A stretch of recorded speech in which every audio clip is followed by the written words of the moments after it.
you there, Healy? Is everything okay? You froze in like a very funny position? Yeah. I forgot. Need some ice. Trevor? It's I froze.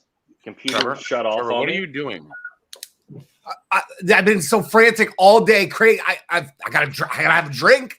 I had to call the other side of my house to get some ice brought to me. No, well, that was so scripted and fake and not even done well. Just be stupid like you normally are. No, it wasn't. There's no way someone could have came from the other side of the house to bring you ice. We're all drinking. You're not a fucking you're not 12 that you should be showing off that you're drinking alcohol on Friday night. Yes. And you're funnier when you're not scripted. You're not funny when you're scripted. You're funny because you're just stupid naturally. All the time. So just be naturally stupid. All the time. That? Okay. Healy, I'm sorry you were rudely interrupted by a guy who got his wife to bring him ice. There we go. Fuck. I mean, come on. Go on. Apologies for the late start, but, short week this week. We have bye weeks. We got London games, 10 games to break down. So we'll make up some time, certainly. Yeah, this should be a fun week. Should be a good week. Great week for betting and everything here. Mike Constantino, just coming off the Stay Cash and Show. Did you get a little food in your belly before you get live here? I ate very fast, yes, and I have more food waiting, but I don't eat on air. All right, that's good. That's very, very good etiquette. Very good etiquette. And Trevor, are you plentifully filled with ice and alcohol? Yes, I'm ready to go. I'm coming off a wonderful weekend and a great sweat. Unfortunately, it didn't swing my way, but I was in the running for $50,000 to $100,000 to the very end till CMC put that dagger in the fucking old poop chute with that fourth touchdown. So you were up there. I actually got a text from two people, Scott and one other person, saying, "Hey, one of your guys is at the top of all the leaderboards," and it was you. So all the high stakes, $500, those not $5,000 ones, but you almost smashed for six figures this weekend. So CMC, but on the Roundtable show did go on a whole fucking rant telling you play CMC. Now every show did that, right? It's not hard to say play CMC. A fucking 7-year-old know that. No. We literally walked you through it, and I said everyone knows to play him. He's $9,000. You're going to start your lineup with him, and then you're going to do what we all do and take him out, drop down to a Josh Jacobs to bring a, Tank Dell up to a Keenan Allen. That's what you're going to end up doing. Don't fucking do it. Play 100% CMC, and I played 100% Josh Allen, wrote fucking this much in the DFS article on Josh Allen and Diggs, gave it out here, and I said you can jam in easily Josh Allen, Diggs, and CMC and make that work. With a $2,800 defense, I gave you Ferguson on the show last week, 7 for 70, 3,500. I said he's the only tight end to play. Tank Dell got me a 0, and I think I got a 2, and I got another, and still cashed, easily, way into the cash line. Almost had a big weekend, but unfortunately, 2 of my guys, Tank Dell and one other, I forget who it was, didn't come through. One of my running backs shit the bed too. But Healy, what a good week, I thought. I thought it was a good week. It seems like we all profited, all made money, and let's do it again this week. Yeah, I concur. It was a good week all around. And I know as a site, we were all very high on CMC, as you mentioned. So, having him in there, then obviously if you were able to fit him in some Josh Allen builds or some Stephon Diggs builds, then you certainly we're set up for success.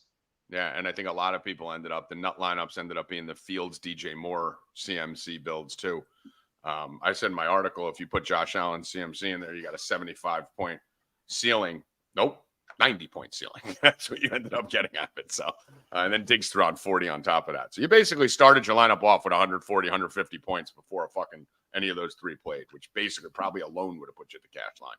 So yeah, good week. Let's get at it this week. Should be a fun week. I'm excited about this. London game not on the board, obviously. If you sign up at 4Deep, we'll do a little content on that. More bets than anything else. Me and Mike kind of feel it might be a little bit of a trap game over there, but we'll talk about that a little bit later. But Healy, where you want to start? You want to start with weather? You want to start with an overview? Give me something that's not just the actual not the games themselves, huh? No, we'll get to game by game, but we'll give me a high level what you think of the slate. Yeah, so this is a bit interesting than we've seen so far this season. Obviously, we've mentioned as we've gone through some of these slates where the 4 p.m. window of games has been a bit lackluster in most of these weeks. It's a complete opposite this week, where I don't think there's going to be a ton of ownership in that early window, at least how it's projecting right now. I think a lot of folks are going to kind of focus on at least 2 of those games in the afternoon window, you see a couple attractive, 52, 55 point Minnesota game, totals. Philly game. Yeah. So a lot of the ownership is going to be there. So, normally the way you can play it is if you have guys in that window, you can kind of pivot and, get a little different at 4 p.m. So construction will certainly matter this week, given a lot of the ownership is going to be in the afternoon window. So just something to think about as you start to build your lineups this week. Which sucks for me because I like to wait 3 or 4 weeks to compile the data like you guys do, right? You don't want to compile data off 1 week. So now we're at the point where we got, a quarter of the season done. One of the data pieces, Nick the Champ in our chat, who's fucking phenomenal with all this stuff. Like I could just tell him, hey, I need this. And he just has it in a day. I don't even know how. He's a genius. But that seems probably normal to most of you. To a Neanderthal, that seems hard. This stat that I have right here, Mike, you want to pay attention to this for betting? No, for betting too. I'm just saying. I'm looking down. The 1 p.m. games have been going under at 58.8% this year. Okay, which is normal. The league has been trending to unders a lot. The 4 p.m. games, Mike, 74% to the over. It's almost like one of those red and black roulette things. I mean, they're really is it though correlated? Yeah, I mean, I don't know if it is. They're different games every week, different teams every week. I mean, I get it, but when you get to 75%, I think you're outside that level of randomness. At 60%, it's more trend though. I don't like betting trends like that when they're unrelated. Like, oh well, Philly hasn't beaten Washington in 32 of the last 34. It's like, well, guys, it's a decade ago. I'm talking about 3 weeks ago. I get it, but I'm not a buyer. So it is something to keep an eye on, something I want to focus on the rest of the year. Obviously, I'm not going to just go bet all the overs at 4 o'clock, but it is something to keep an eye on and see 75%. So now we're getting a lot of action in that 4 p.m. slate too. Let's see if that holds. This will be a week where it should. Let me ask you a question. Could it have something to do with weather? Because a lot of those late start games are out on the West Coast. I mean, could that be it? I mean, not that we're having bad weather. It could have a lot to do with scheduling. We had a bunch of rain weeks, this year so far. Yeah, I don't want to spend too much time on it, but it could be a lot to do with scheduling. There's scheduling maybe more impactful games at that point. They schedule duds on Monday night every time. And the Monday night games right now are fucking going under at 82%. So, I mean, when you put Desmond Ritter and Zach Wilson in the afternoon window all year, like it sucks, right? There's no points. It sucks. Let's get to the games. Zach Wilson's going off this week. Houston, Atlanta to start it off. Let's get right back to Desi Ritter. I think this game, Haley, is sneaky. This game has a low total on it. I know Atlanta likes to run the ball, but we do have a pace-up situation here for Houston. I told you guys before the show I got to slip out for 1 minute. I'll be right back in a second. But, Healy, start us off here with Atlanta and Houston, and I'll be back in 1 second for you. Yeah, I know we've kind of been targeting or talking about Houston quite a bit to start the season. Stroud has looked fantastic thus far. Really, 10 times the quarterback Desmond Ritter is, in my opinion. But, he's got some two weapons that are fun to play in DFS with Tank Dell and Nico Collins. But this week against this Atlanta team, I'm not going to be on Stroud. His prices continue to rise, and deservedly so. But just a little bit of a tough matchup. I expect this game to be slower. Atlanta can't really hit a home run and have a big splash play via the air. It's going to have to come via Bijan Robinson. Tough to bank on those big explosive runs to really make a game shootout. It's more so when the passing attacks are going to go off. So for me in this game, I'm kind of leading with the running games, and it's not just the Atlanta side with Bijan. I don't mind some Dameon Pierce here. Snap rates have increased throughout the season, which has been an encouraging sign. And I expect this game to be played a little bit more from a neutral game script. So I think they can continue to kind of pound the ball, stay in this game. But I think it's a more of an under game for me. I like Pierce and I like Bijan Robinson. Okay. I was leaning a little bit towards the over here. Mike, what are you looking at? Something to point out, which is tricky. I mean, well, a couple things first. First off, Atlanta has a monster advantage in the trenches. Their offensive line grades out the best in the NFL this week in the run game, and they're really good grade, 5th best in the NFL in the passing game. So on paper, it looks like they should be able to control a line of scrimmage and move the ball, but not busting your balls about Ritter. I'm just not a Ritter guy. And it's scary because they have so many weapons and talent around them and waiting for it to go. But I like Bijan Robinson. I've been on him almost every week this year. I have him in season long. 3 out of his 4 games, he scored over 20 DraftKings points. If anybody's going to get those receptions, I do think it's him in the short game. I don't think you could even touch a Pitts or a London until things get right there. But something else I want to point out is this line. I mean, what a move on this line. I mean, the line opened Falcons 3.5, and now it's down to 1.5, which is a little surprising because the Ritter national TV show. But on the Houston side, I mean, Stroud again. I mean, he's 6,000 again on DraftKings. I mean, he's putting up numbers, and then you compare him with 1, if not 2, of those receivers. I'm a Nico Collins guy. I've been playing him, although I did play him the week Tommy gave me Dell and got lucky. This week, I think it's a little sneaky. Dalton Schultz. Here against the Falcons, I mean, the Falcons are 29th, as you see on DraftKings, against the tight end position. They usually give up the underneath to the tight ends and the pass-catching running backs. So that's one way to tackle them in a dome environment at 3,400. And Schultz has been quiet this year. He did score 13.2, but that was only on 3 targets, last week. So I like Dalton Schultz, and I like Bijan Robinson the most, and I don't mind Stroud and Nico Collins. And if I was going the Stroud lineup, I would double stack it. Collins and Schultz. Very simple here. I'm playing upside. I really am going to be paying down for tight end. And I think when you talk about potential breakout game, it's going to happen one of these weeks. I'm going to have Pitts in a lineup or 2 at 3,300. Hey, all it takes is 1. We saw the one he missed last week. He catches that. He smashes, or 2 weeks ago, he smashes. So I'm putting a lot of eggs in Pitts this week. I think he's going to win me some money. 3,300, you can't go wrong. All you need him to do is do something. I like the Ferguson last week, 3,500 with the upside there. I'm going right back to Tank Dell here. It's not going to be a big play. Might not even be on my main lineup, but I'm just looking from an ownership perspective, Healy. Nico Collins and Tank Dell are just going to take turns, it looks like. That's basically what's been going on. They're the same talent. Tank Dell has better talent, right, than Nico Collins. Nico Collins just a little more experienced and been a little more consistent. But Healy, what do you think the ownership difference on those 2 is? Because they're the same player, and you're going to get one at half the ownership, I would imagine. Right now, just based on price, Tank Dell's projecting to be around 12%, and Nico Collins around 8%. So it's pretty close. Less after last week? It's projecting right now. Yeah, a little. It's just cheaper, right? 68, but not much though. It's like 800. Yeah, wow. I think that shifts a little bit, and when you start to get to single entries and stuff, I can't. Do you think Dell's a little too touchdown reliant though to get there, where Collins is? No, I mean not really, because he got 17 targets. He was playing a shit ton of snaps.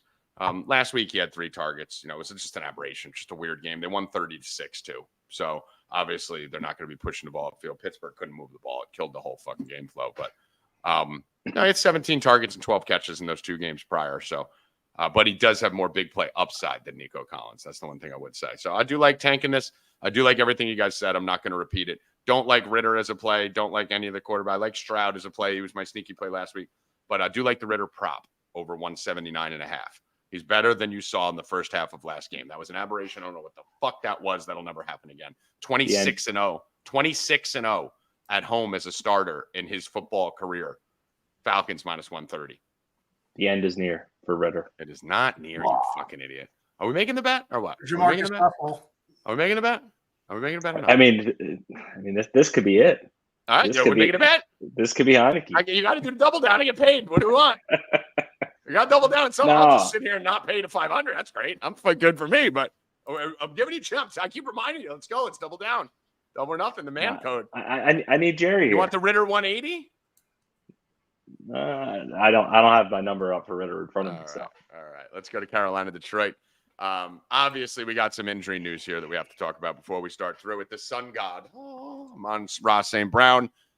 My baby looks like he's not going to play this week. That's going to be very unfortunate. And we have another explosive weapon that is being completely underutilized. People are saying they're not using Gibbs at all. No, they're still getting 12 touches. That's something.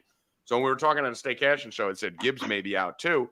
Who cares? He's not. That's important. 12 touches is important when you're averaging fucking like 6 yards a touch. So they may be without Gibbs and Amon-Ra. That becomes a very slow football team there. Reynolds is questionable. Jamison Williams is questionable. Everyone's going to be on this team in Survivor. I'm telling you right now from a betting perspective, be fucking careful. Don't touch this game. Don't play it as your Survivor pick. Go with the Miami and let everyone else do it. But from a DFS perspective, Healy, let's assume Amon-Ra is out. Where are we going here? I mean, you got to like Laporta. I think he's the safest option. Even at 5K. Yeah, I mean, that's obviously a lot to pay for a tight end. I think that's low right now for him.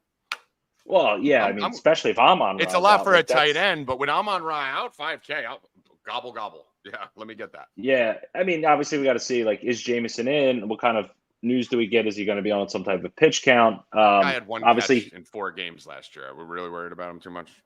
I mean, yeah, but if you're saying Jameson as a play, not to hurt. Yeah, exactly. Oh, I thought you were talking about. Yeah, Laporta's going to be. No, Laporta's gold. Laporta's very, very strong play. My bad on that. Yeah.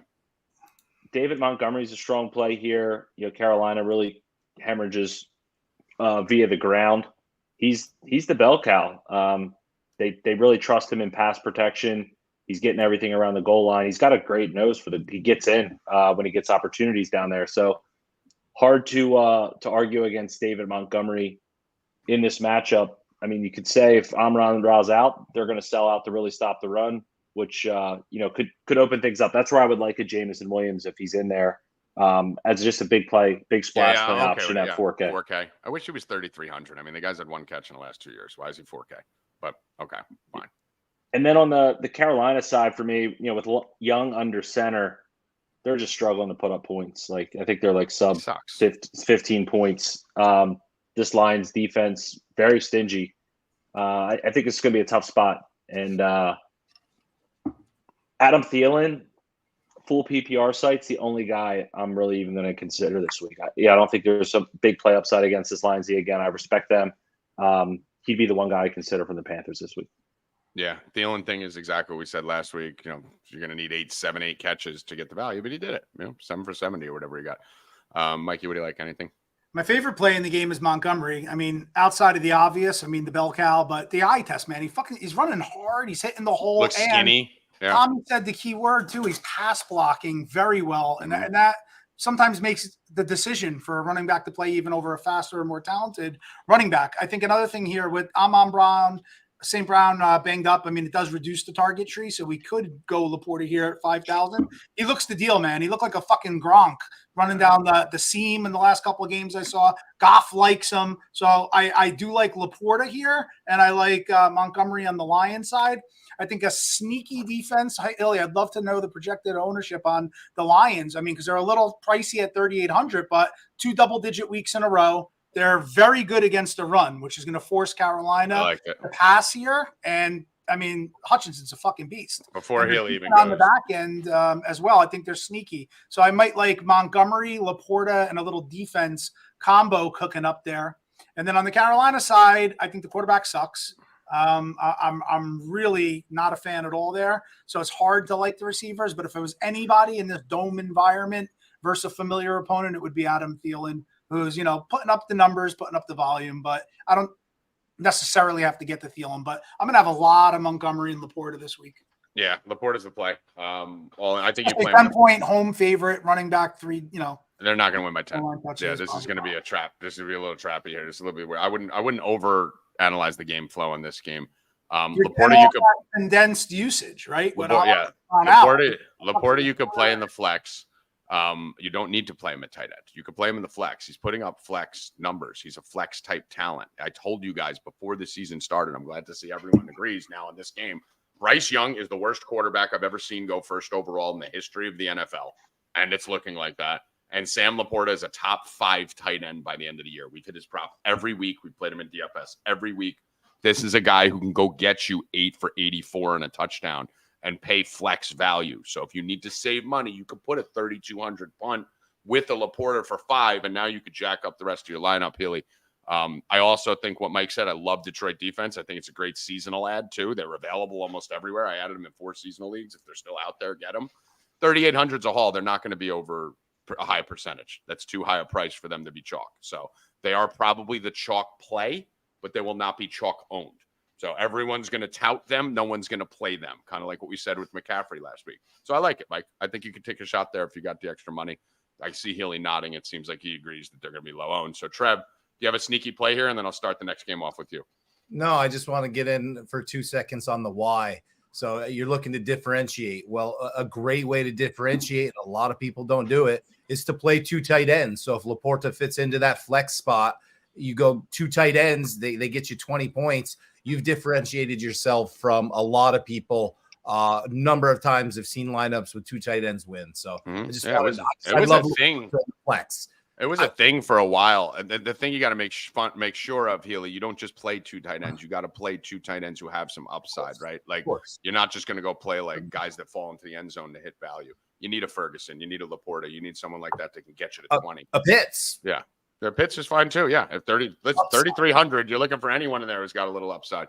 Right. So I like that build this week. And keep in mind, last week, if you did that, that's how you got to CMC, Diggs, and Josh Allen easily with the 2 tight ends. I backed off it, would have won about $20,000 if I did it. Let's go to the next game here. Trevor, starting off with you. Tennessee, Indianapolis here. Jonathan Taylor looks like he's going to be back, saving Tommy G's seasonal teams across the universe, or he's going to be out. Which is it, Healy? Is he in or is he out? Because I saw in before, and now I see out on DraftKings, but I don't think that's right. The last report I saw was that he was going to be in. Yeah, I see out on DraftKings. That's wrong. He's not officially out. So 4 hours ago, officially listed as questionable. Yeah, he's not out. That's a mistake on DraftKings. I would agree. Yeah, that's a mistake. That's not true. So hopefully that leads a lot of people to Zach Moss, maybe, if they see it. But what do we like here, Trevor? Let's assume Taylor's in on a limited snap count. Maybe gets 8 carries, 10 carries. Not the sexiest game here, but anything you like out of this game, Trev? Yeah, I've heard a lot of people talking about Downs. That's great. That's fine. He's 3,700. I think he's going to be chalky, cheap guy. So because of that, I really like Pittman. I think Pittman's due for a monster game. Richardson has been hitting him late in games, not early. Maybe they get him going early in this one. And honestly, I think Richardson's in play for his rushing ability. Tennessee's got a good defense. They're going to be rushing the passer. It's going to move him around the pocket. So he's going to have to take off down the field. So I think Richardson, could be a sneaky play as well. I like this game a little bit. I like Richardson a lot here, Haley. Yeah, I'm fine with him.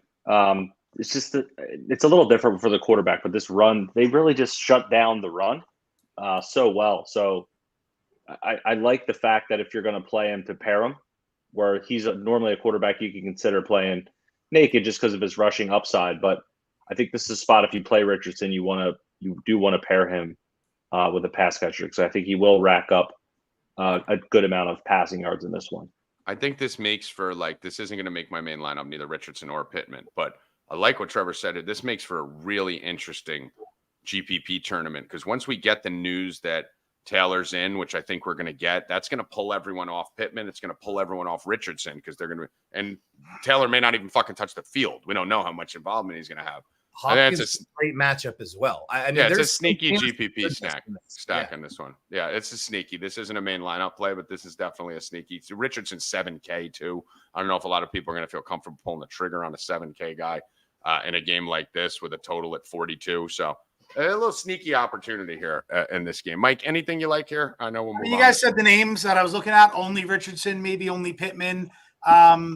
I just, you don't really need to play everything from every game. I mean, So like even looking at Hopkins, who should get some burn. I mean, at 5,700, not really interested in it. I just don't see it here, guys. So it's either Richardson or Pittman together, or maybe a naked Richardson, 7,000, but that's it. Okay, cool. All right, let's move on. Start with you, Mike, on the next game. Miami and the New York Giants. I know you're a big fan of the Dolphins and their speed. You love this. You think they're going to win by 100 probably. What are we doing here? Are we playing Achane? Are we playing fucking Hill, Waddle? We just got Claypool there. I don't know if he's going to see the field, if he's ready yet. A lot of opportunity here. Take your pick, right? I mean, I wouldn't make another break while you talk. Anybody in this game, especially on the Dolphin side. I mean, the Giants have looked terrible. I mean, especially here I am in the New York market and just following everything, and they look dysfunctional, and kind of looks like they're losing each other too, like the coaches and players, and people are saying shit on the defensive side. I mean, fighting with the fans. They're a little bit of a dumpster fire, and it's really tough to come off of what they look like and then go into Miami, who's opposite. They're coming off a fucking loss, a beating to the Bills. So they went from one extreme of putting up 70 at home on Denver and then, go play a huge game. And it goes to show them you're just not there yet, right? We had the Patriots for all those years. Now the Bills kind of took over, and then the Dolphins score 70 and they go in there and they got fucking humbled. So I like that hungry team and a bounce back spot at home, but it's nothing genius. I'm saying they're 10-point favorites. I just don't see how the Giants could even stay with them at all. And what I mentioned on Stay Cashing today is if you are going to play any chunk of the Dolphins, whether it's a teaser or even lay the 10 or 11, you got to play the over too, because the Dolphins can not only do it themselves, but you're buying low on the Giants, coming off a bad performance with 3 points. So I kind of like the Dolphins in the over here and mix and match in any pieces. It sounds foolish to say like Tua and Hill and Waddle and whatnot, but Tommy mentioned A-Chain. And I don't want to feel like I'm chasing, and I didn't have him last week, but he's so explosive that even though he's getting limited carries and limited touches, they're ripping off for 40 yards, 30 yards. So, there's just so much to watch for on this team. And if you do want a piece of it, it's not a bad way to go at A-Shane at 6,100. I think he's going to get more and more, usage there. And on the Giants side, it's tough to do anything, man, on the Giants side. So I'm going to sit that one out. If anything, I don't think anybody's going to own Waller, right? At 5,400, it's a decent. Not after what's happened last week to everyone's decent matchup against Miami. I do think the Giants are going to score a little, and if it's going to come from somewhere, maybe I think Waller would be sneaky. Healy, if you know the percentage on that. It's gonna be low. It's gonna be low. You don't even need to look it up. It's if not, I guess A-Chain just because of the price. A-Chain's gonna be under 20, I think. For a GPP standpoint. No, A-Chain is projecting to be the highest owned player on DraftKings. Really? What is it? 30 to 35%. At that, then. The free. That's funny because the free square on this game. I think there's another player on here who should be 30% too, and Wan'Dale Robinson. How the fuck is he $3,000? Yeah, he's the best play on the board. Yeah, he's a clear, strong value play this week. He kind of worked into that. He's taking over, right? We're seeing some Hodges, some guys just kind of start to get phased out of that offense. He's at least talented. He's got fucking getting targeted, dude. He's getting handoffs too. They're 6 targets at 3K. Yeah. So he's got upside. So I'm saying he's right there with A-Chain. So A-Chain's projecting at 30%. Wan'Dale Robinson's projecting at like 28. As the smaller the field, the higher dollar buy-in you go, Robinson will be the highest owned player. Yeah, he'll crack 50% in a lot of. He's also made of glass, though. He gets hurt every fucking time I ever. Listen, $3,000 is free.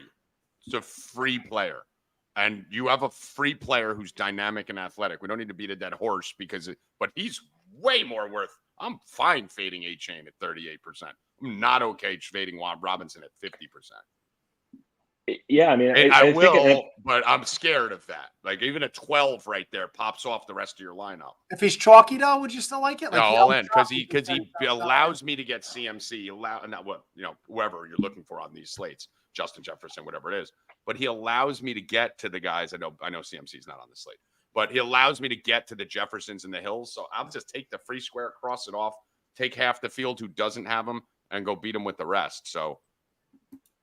Tough to not play him, Healy. What about Danny Dimes this week? Back against the wall, getting slaughtered in the New York market. How about Danny Dimes and Waller? Don't do it. Don't even say it. I don't want people to hear it. Flyer, maybe No, because he's not reading the line. He's broken. It's bad. And no one performs in Miami anyway. But he got sacked 11 times. I think he's getting bad.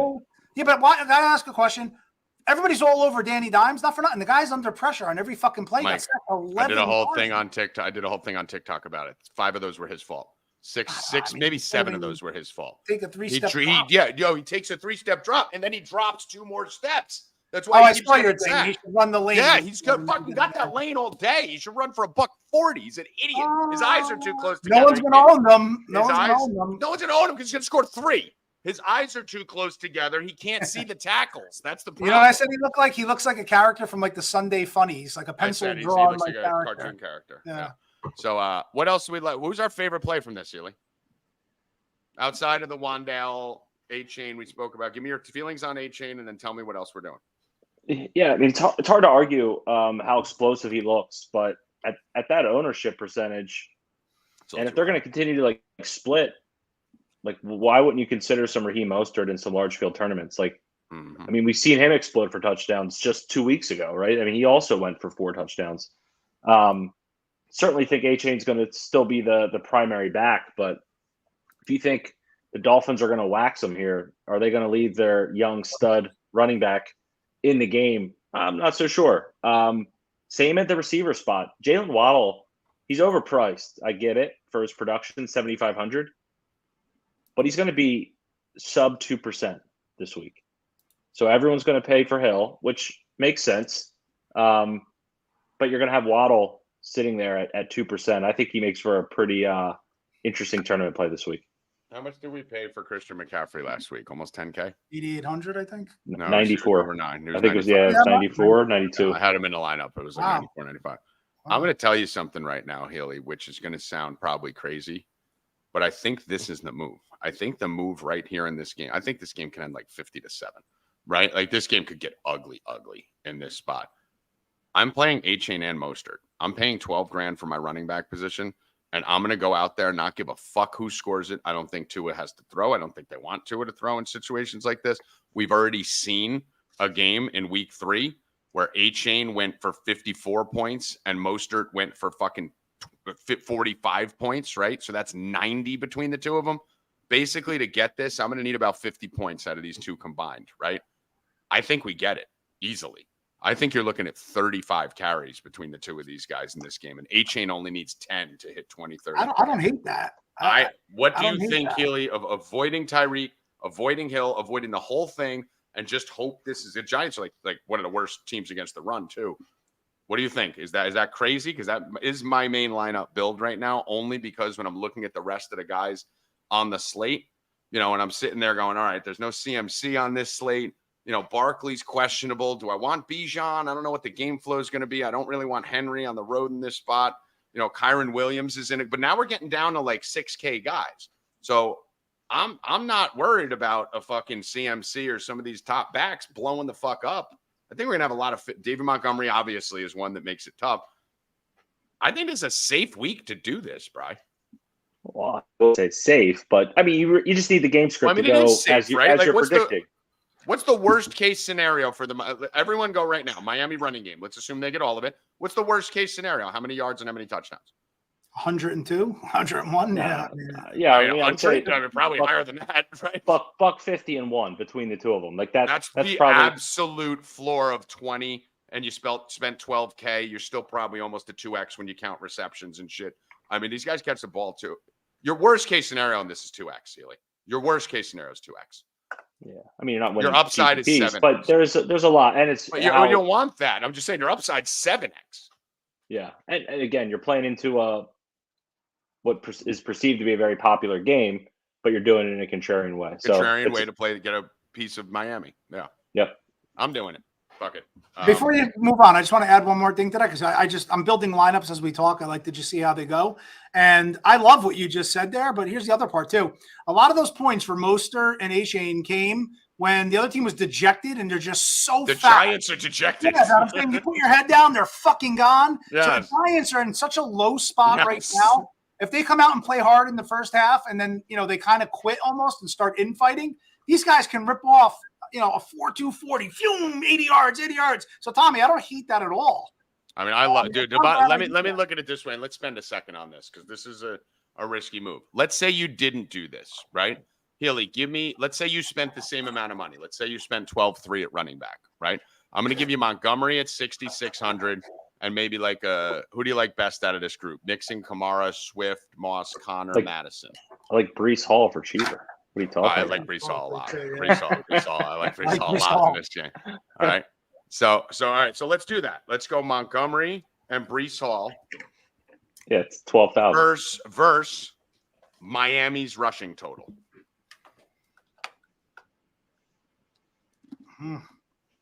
And keep in mind, you're going to get the receptions. Montgomery really doesn't catch the ball much, and Breece will catch a little bit. But you're getting all the running back production from Miami versus Montgomery and Breece Hall, who would be my play, Healy. I would actually probably go with those two guys. Those would probably be so that's your decision. What do you guys think? Who you guys want? You want Montgomery and Breece or every Miami rushing yard and touchdown?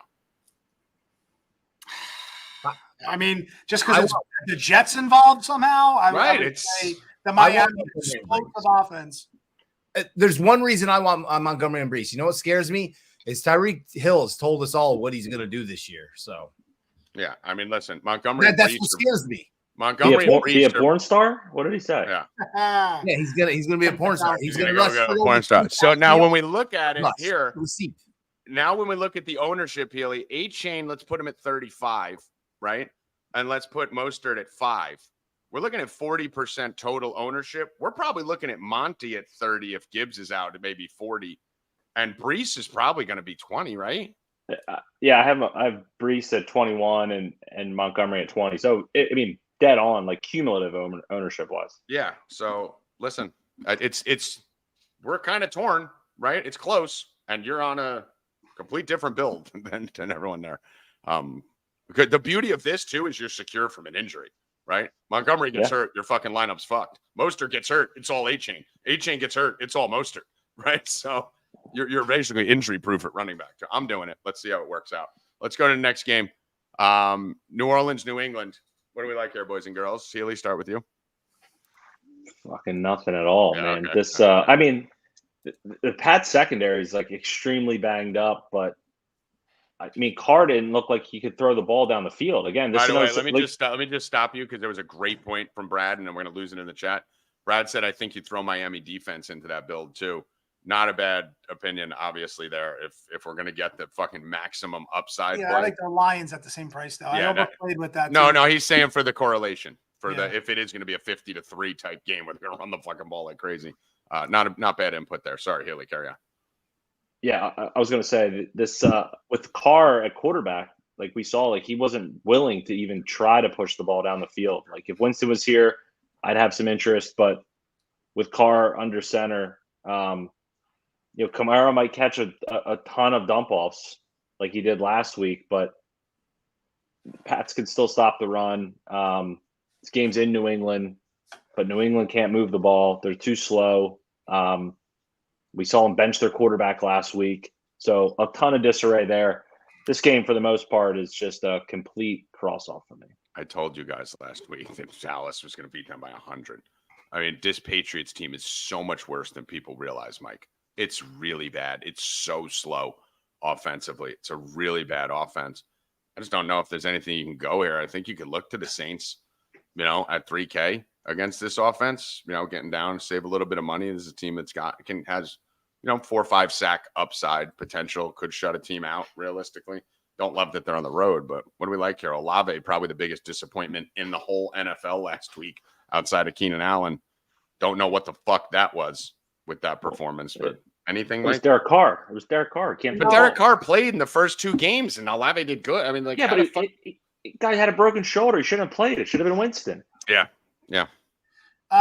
No, I mean, honestly, I think the Patriots are a broken team too. And last year we identified the Packers and Bucks as broken teams, and we saw it throughout the year. I mean, they just look dysfunctional. There's, again, infighting, question the coach, question the cornerback, injuries all throughout the defense. But the one thing with Belichick, though, they just when you count them out, he does something crazy. Like even like years ago, he designed the play that the league had to address when he put the lineman out. And then most recently on the field goal block, the guy in motion down. Like you just never know what to get with him. So it takes me off of like any Saints, meaning like I just don't have any desire to play them on the road in New England. If anybody, it's going to be Kamara, who got fucking 14 targets, 13 catches, pure volume standpoint. And I got to imagine he's not going to be high owned at that price point of 6,300 on the road in New England. So he would be my only look there at all. What is he? What is he? Is he popular? I think it'll be pretty popular. Yeah, Kamara is he's in that 20% range. Really? Yeah. I'd rather all the running backs we mentioned earlier, Brees Hall, Montgomery, and both Dolphin running backs before that, and they're all cheaper. Mm-hmm. Yeah, no, he's going to be up there because of PPR site on DraftKings, and like Healy said, Carr shouldn't be playing. He's not throwing it downfield because he sucks. He's not throwing it downfield because he can't. Anyway. Yeah, but guess what? You give me 10 catches for 30 yards, I'll take that right fucking now from running back at 60. That's 2x value right there. Let me ask you, Tommy, who do you take out of him, Hall, Montgomery, and the 2 Miami? I would honestly. Where do you rank them? I think the 6K running back position, which is the reason why I like the A-Chain Mostert thing. I think the 6K running back position, when you go from like even the Pacheco's of the world up to the Karen Williams, when you get up into that, I think that's where everyone's going to live right there. And I think they're all great. I think Kamara's a great play. I'd just be a little bit worried that Carr's healthier this week, and maybe he doesn't have to do that this week, and you end up walking out with a 6,300 Kamara who's getting 4 catches instead of 14, Healy. So, yeah, I think Kamara's the guy that we'll see in smaller tournaments. Yeah. So less entries, or the higher stakes. He'll be higher owned. I don't think he has the ceiling that some of these other guys have, but he certainly has the floor. Like, there's going to be those targets, going to be the receptions, but I don't see him running for 3 touchdowns against Belichick in New England. You're banking on nine catches, right? Yeah. Like, you're banking on just Carr dump downs and all that. But it's not sexy for me. Like, taking the Miami running game is sexy for me. Taking Breece Hall and, it's sexy. Like, these are plays that I think can go for 30, 40. I want upside. If I can't get upside, I don't want it. I don't think he has it. Trevor, you got anything in this game? Not a thing. Yeah, this game's pretty shitty. Let's go to Baltimore. Pittsburgh declared Pittsburgh the worst offense I've ever seen in my life 2 weeks ago, and they really backed me up really good last week. This offense sucks. But we do have Tomlin, who probably came in and lit these motherfuckers on fire. We still got Deontay Johnson on IR. We got Freiermuth, who I don't even know if I could trust the DraftKings logo. He has been ruled out. That is correct. So Freiermuth is out. That's going to move us into a probably $2,500 backup tight end possibility here. Pickens, my boy, I fucking love this kid. He's absolutely insane. Didn't do anything for us last week. 7 targets, 25 yards. It's not going to stop me from looking his way. This total's insanely low. Mike, is there anything we're looking at here? I mean, always Lamar. I mean, a running quarterback over 7,000. I mean, even last week, when we talked about him, he puts up 29, 32 the game before, 22 before that. I mean, Pittsburgh can be run on, especially with the pressure from the front 4. They could flush, Lamar out of the pocket. Baltimore defense here, at a spend up, I think might be very low owned. Maybe a correlation between Lamar and the Baltimore defense, and you could even hit him naked. I don't think you necessarily have to, stack him with Flowers or Andrews, but at 5,500, I mean, against, this defense, I mean, I might consider Flowers, but Andrews is his guy. So maybe like a Lamar or Andrews Flowers with the defense will be one of my lineups. Pittsburgh side. I mean, you know what, Mike? You're actually bringing me on the Lamar. Trevor, I like Lamar in this spot actually a lot more than I did just a minute ago. The Pittsburgh running game, the Pittsburgh run defense has been a fucking sieve throughout the season, especially at the beginning. I was attacking them from props on the other side. They allowed 188 and 198 yards to San Fran and Cleveland in the first 2 weeks, and then $140 last week to Houston. I don't think we mentioned Dameon Pierce. I think he has sneaky upside. But Lamar can run wild in this fucking game, and I think this game is a low enough total that we don't have any blowout risk. This is going to stay close. I think I like a naked Lamar in this, Trevor. I agree 100%, but I think one of the main reasons for it is, 2 main reasons. First, defense is a sieve. People running all over them. It's in Pittsburgh, guys. It's a tough place to play. It's going to be loud. It's going to be hard. It's going to be hard to run your offense. How do you counter that? Well, Lamar can just run the ball. If he's having success doing it and he's having a hard time running his offense, I think, it being an away game, I think that could play into it. So I like Lamar. That's it for me. I don't like anything else. All right, Healy, what do you think? What do you think the ownership's going to be on Lamar here? Because I may go fucking scale into him if you say it's going to be 10, less than 10. Yeah, it will be. I think like 4, right? 3, I would imagine. Yeah, I think you get like Hurts and Mahomes. If folks are going to pay up, I think they're going to go up to those guys. So I do think he'll be single digits this week. What about the Baltimore D, right? Healy, no one's paying up for that. So Lamar and the D correlation might be a nice one here. Any defense over 3,500 is never going to be owned, ever. Yeah. It's always like the Titans at 2,400 are projecting to be like 23% this week. Yeah. Never. I learned my lesson with the Browns last week, man. These chalk defenses, and I like them because they were chalk. I mean, I really believed that they were going to shut them down, but you just can't swim with the herd. I don't think they're more valuable. I would say the interesting thing with that play, though, Mike, I think that the situation changed after our show with quarterback not playing. Yeah. Yes. They're not going to be able to drive the ball, and going to put your defense in bad spots, unfortunately. So I think though the defensive unit was the same, I think it did change the rhetoric around why we were playing them initially. Yeah, and people are very stupid when they look at data. They would look at stuff like I heard someone saying on a DFS show literally yesterday, which I actually ran into on a fucking like Twitter highlight where I was like, where they were talking about Eckler's impact on Herbert. Actually, it was a seasonal fantasy show. Should you trade for Herbert? Well, Eckler's coming back, so that'll hurt. No, that'll help Herbert tremendously. Are you fucking retarded?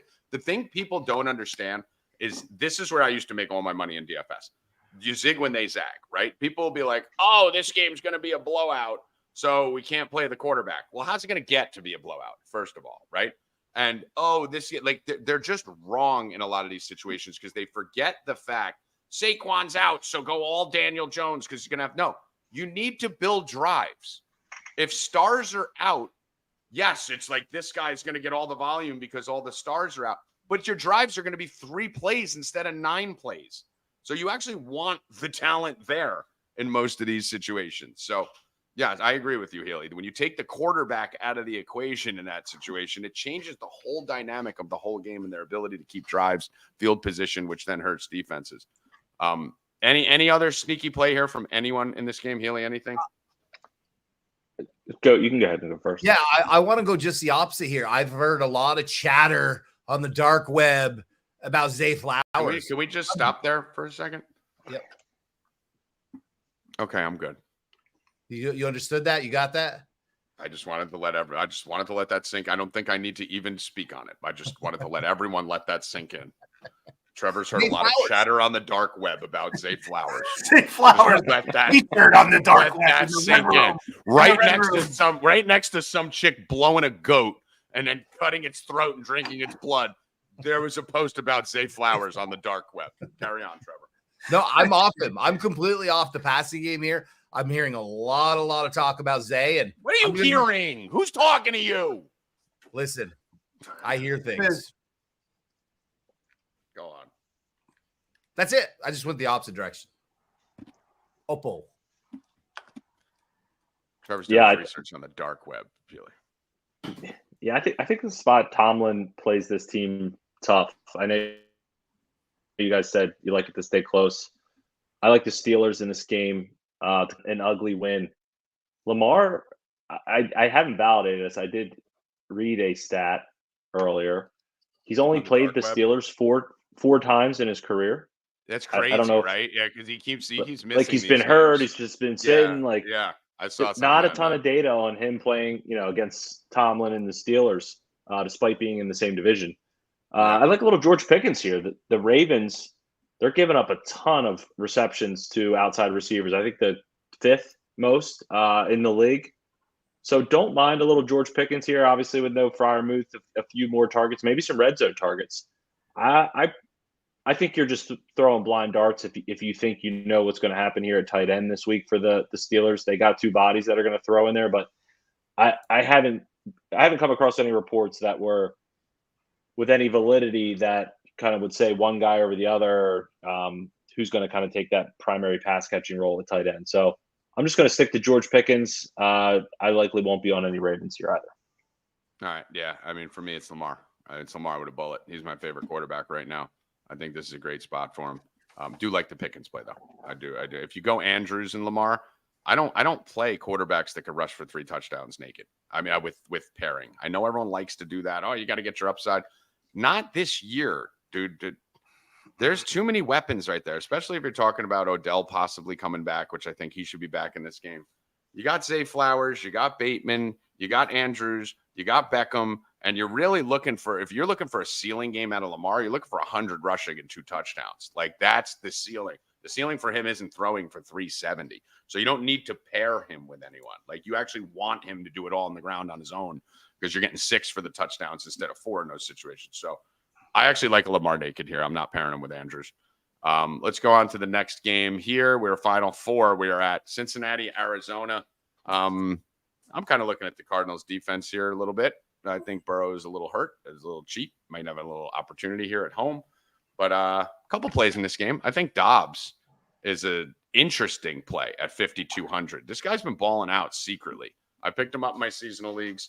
He can't just win against San Francisco and Dallas on back-to-back weeks, okay? San Francisco and Dallas, and threw up 17 and 23 on DraftKings. He threw up 25 against the Giants the week before that. He's rushed for over 40 yards in every one of his last 3 games. He has 21 carries in those 3 games, thrown a touchdown in every game, and he's $5,000. He's $5,200. I mean, got to be one of the best point per dollar players over the last 3 weeks in the entire fucking league, averaging over 20 a game at fucking 5K, getting you 4X with his eyes closed. In a game that, yeah, it's not the optimal defense, Healy, but if you're looking to punt quarterback, this is my guy. If I'm not going up to Lamar, I'm coming down to Dobbs. Yeah, he is one of my 2 value quarterbacks that will be featured in my article this week. I agree with you. I like Dobbs this week. Pretty easy pairing there with Marquise Brown, or you can even kind of go down to the value tier. You have Michael Wilson, 3,700. Kind of thought it was a flash in the pan early on in the season, but again, another 7 catches last week has kind of grown into his role. I know they've played from behind a little bit, for portions of the year, but he looks pretty good. So, I think either one of those to pair with Dobbs certainly in play. And then I'm gonna actually throw something out there. I don't think either of those are the pair, honestly. And in GPP, I get it. And again, I'm not debating with you. I'm just throwing it out there. Don't you fucking say Zach Ertz. Don't you? I'm telling you, that's the pairing. That's the pairing. Dude, you're talking about a Cincinnati team who's been getting abused by the tight end for years. They're 28th or something against the tight end right now. Ertz got 10 targets last week. He's had 10, 8, 2, and 10. So in 3 of those weeks, he had 8 targets. But here's the reason why it's Ertz. He's 3,500. I don't want to, everyone's cheap. The wide receivers are cheap. Brown's 5K. Wilson's 37. So if I did anything, I would pay less. I want Dobbs similar to Lamar. A Dobbs ceiling game is going to be 60 yards on the ground and a rushing touchdown, right? It's nice. His passing prop is probably 190 in this. So if I'm going to pair it, I'm going to pair it with the cheapest, stablest red zone possible option there. You get fucking Ertz and Dobbs in this, you're spending fucking 8,600 for that combo. I know you hate Ertz. I don't know why. He fucking scores 11. He's 3,500. He hits 3X every week. He's a former Eagle. I mean, you like Ertz. It's like a low A dot, doesn't move, just goes to the ground. I know, but it's 3,500. I'm like an Eagle hater because he left the Eagles. I mean, 3,500. You need him to fucking catch 4 for 40 and you hit value. I mean, Tommy knows he would thrive with Ritter. Just fucking 4-yard dump offs to fucking Ertz just all day. Give me Ertz. Ritter wishes he could be half as good as Anthony Richardson. Dude, everyone wishes they should be half of that. That's what Ritter should have been then. Anthony Richardson's he was a 3rd-round pick. Anthony Richardson is the top 5 quarterback in football right now. He's literally that good right now. He is. I was studying the tape on him literally because I was going to do a TikTok about Daniel Jones. He's doing everything right. Everything I was going to make a TikTok about what Daniel Jones should be doing, Anthony Richardson is doing. So he's really good. Very good. Trevor, you like these weird games. I'm sorry, Haley, I cut you off. Go on. No, I was going to say it is, I think, newsworthy. So T. Higgins is truly questionable. So definitely news we'll have to monitor here. Could take one of the bigger targets off the Bengals side. And I will note, first time all season, Joe Burrow was not listed on the injury report, for what it's worth. If you think the calf might be feeling a little bit better now. Not buying it. Not buying Goat. it. He should have sat the first. I don't care. This is it. Finally, this is it. Listen, I was against him being the 2nd overall draft pick, blah, blah, blah. Chase Jefferson, the fuck ever. But this is it. This is the week. 100 and a touchdown. Bet it. Put him in your lineup. Jamar Chase is catching a touchdown, and he's going to get 100 yards. He's going to be a target monster. I think Higgins is going to be banged up, whether he plays or not, a little banged up. Burrows will be healthy enough to sling it to him. I love how you add the S to Burrow's name every time. Bro. Trevor has a serious complex with adding an S. He calls our site 4Deeps. He calls everything. He adds an S to everything. Burrows. He never told me how to pronounce. Why do you do that? Why do you add an S to everything? I just talk, and however it comes out, it comes whatever out. comes out. That's true. Okay. Well, seamless transition from whiskey to wine. That was nice. That was the nice. Seamless. See, that was more natural. That had was to a make better. it breathe. See, I think when the glasses are down, it's bourbon and whiskey, and the glasses when the go glasses up, it's go up. wine. Yeah, I think I've got a tell on them. Yeah, and then guess what? In an hour, I'll be sleeping on the bathroom floor. No. Carry on, Trevor. push-ups. You like No, this it's Chase a week? chase week. It's a chase week. We haven't seen one yet. Where do No, Burrows? we saw one. We saw one. We saw one. I hit that one. The chase week where he hit 100. I mean, it was okay. It okay. wasn't fucking. Chase might go for 2 this week. I mean, he like, went for $140. He Chase just didn't score that week. That right. was the So thing. it was a chase week. So he had a good game. It went for $140. He No, had 12 catches. It's chase week. It's chase week. Okay. Like it's happening. And listen, I like mixing a little bit, but Arizona's been tough at home. So I don't know. I'd like this game. I like these 2 players a little bit. That's it. If you can fit them in your lineup, but Chase is my preferred option. That's it. I like Chase this week a little bit too. If you could tell me Burrow's even a little fine, Mike. I mean, I was raising my hand earlier because I wanted to go first on this game because of this reason. This is one of my favorite games, and it's all Arizona. They're entirely too cheap. First off, let's start with the team overall. Passing the eye test. This team's playing fucking hard. Connor runs hard. Daubs is running hard, playing hard, leading the team.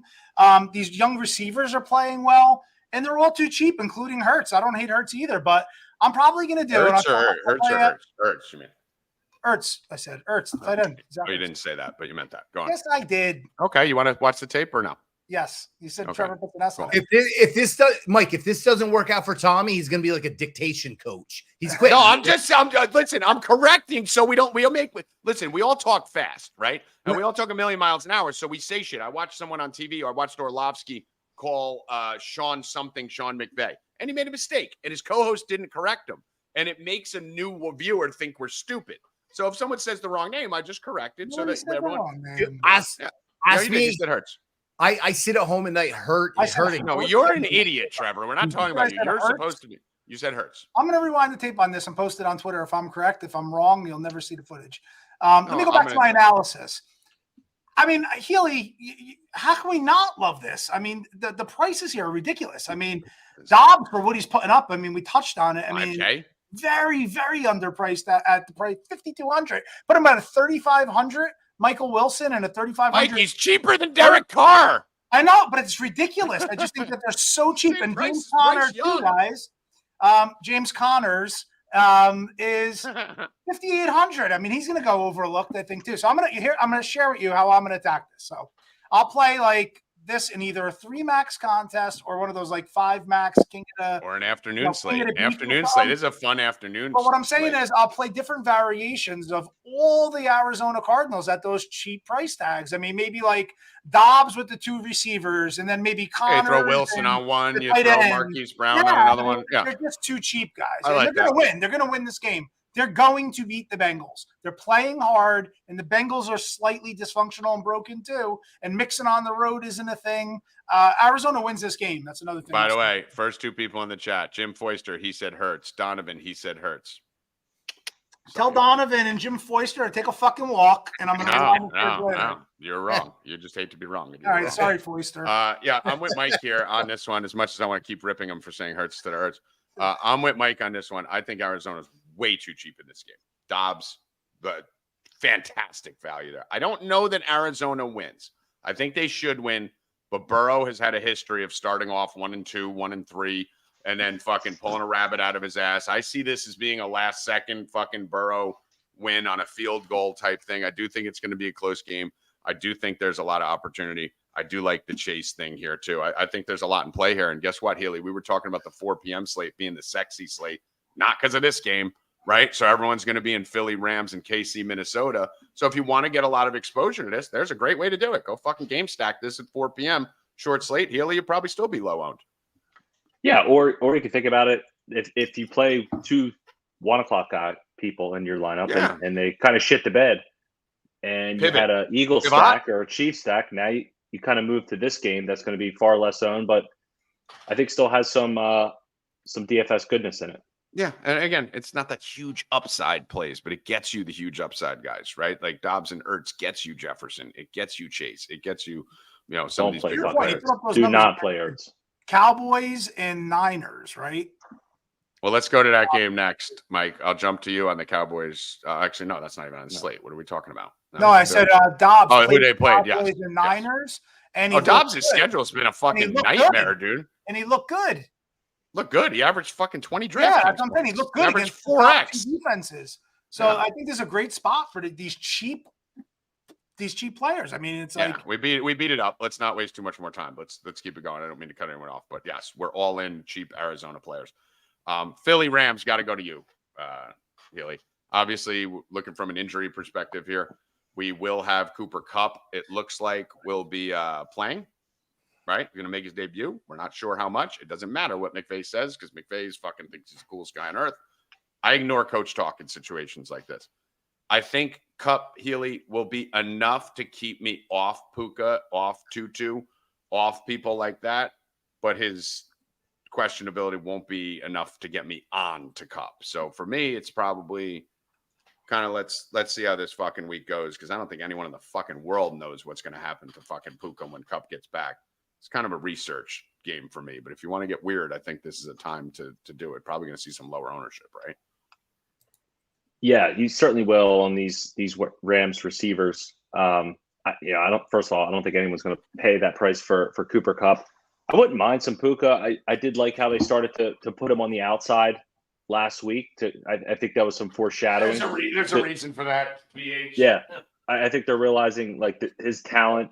I think ultimately at the end of the day could hurt some Tutu Atwell. So again, an afternoon contrarian piece. Wouldn't mind some Puka here. The Eagles, especially in the secondary, have been giving up quite a bit, unfortunately. Yeah, they haven't been a machine like we thought they'd be. Yeah. Yeah, I mean, well, they're struggling to get the pressure that they're good historically, but I mean, their secondary is not right. Yeah, I mean, even Slay hasn't been playing as lights out as he has in year past. Yeah, he lost a couple guys due to injury, but I think this is a good game to target for fantasy. Kyren Williams, I think we need that news. That's pretty big. He is that's huge. Questionable here. I think the big question is going to be if he's out. Like, do you dare go play Ronnie Rivers at 4.6K? I'm still need to dig into that myself. I don't know if I can pull that. It says Williams is in. He doesn't have an injury designation for Sunday's game. Oh, he does not now? Okay, Nope. So he did come into earlier today. So if he's in, Trevor's right. Trevor's right. Doesn't have an injury. You're good. Hold on. Say that louder. Say that louder. Trevor stumbled into a correct thing from someone else and reported it. Fair. Yeah, so I wouldn't mind Kyren Williams if he's in. Why the Eagles are very good. 100% in. Yep. So they're good against opposing running backs on the ground. Horrendous against pass catching running backs. And he's third in the league in running back receptions coming into this game. So I think there's some big PPR upside. I'd rather play a Kyren Williams in this matchup than an Alvin Kamara for a few $100s cheaper. So he's my guy I'd be most interested in on the Ram side. Could go to Higbee. I think we talk about tight ends against the Eagles pretty much each and every week. 4,100. If he fits, I think that's perfectly fine. I think we've talked about a few other tight ends I like better so far. And then on the Eagles side, I'm still going to be playing this stack. I think the offense is kind of coming together, especially the Hurts-Brown connection. We've kind of seen it 2 weeks now. 2 weeks ago, he didn't get in the box, but had a really good game. Pretty much between the 2 5-yard lines, and then last week finally caught the big one. I like this spot again for the pairing of Hurts and Brown. I know they're expensive, but I like them quite a bit. All right, Mike. I mean, my favorite play in this game is Higbee.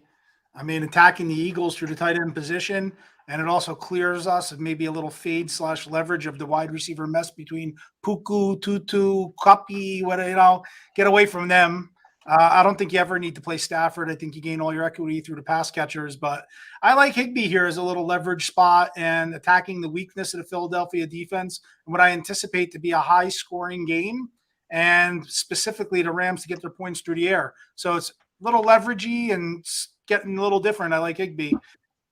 I mean, that's my favorite play here. And on the Eagle side, I'm always Eagles, always Hurts and whatnot, but I just like other players that are either at all of their price ranges or even less. So I'm just going to pass on that for this week and probably attack the shit out of that Arizona game, really. I mean, guys, we can't ignore Stafford here. I mean, Stafford's gone over 300, 3 out of 4. You got to go for 304 touchdowns to really hit value, right? Like, I mean, not really. No, he doesn't. He's 5,600. He's too cheap. Listen, just listen to me. He's 5,600. He needs to do like 14 points to fucking Would you hit rather value. him or Dobbs? That's what I'm saying. But he's right there, dude. You're going to put Philly, right? So you're going to say, let's say you want to project game flow. Most people would project Philly to be in the lead, right? Philly's a dominant team, even though they're a 4.5-point favorite. You'd picture the Rams playing from behind. We like Kyron catching passes out of the backfield. We like Puka. We've liked Tutu all year, and now we get Kupp back. We also like Higbee. So every single person that was mentioned, I'll get to you in a second, sir. So Mike mentioned Higbee. Healy mentioned Higbee. Healy, you mentioned Kyron out of the backfield, right? Catching passes on the Eagles, right? We already like Tutu, and we like Puka, and now Kupp's back. That's 5 weapons. That makes sense. Now you add to the fact that Philly's the 27th ranked fucking pass defense in the NFL right now. Add to that fact that there's going to be a game flow situation potentially for the Rams where they may be trailing, and add to the fact that he's fucking under 6K.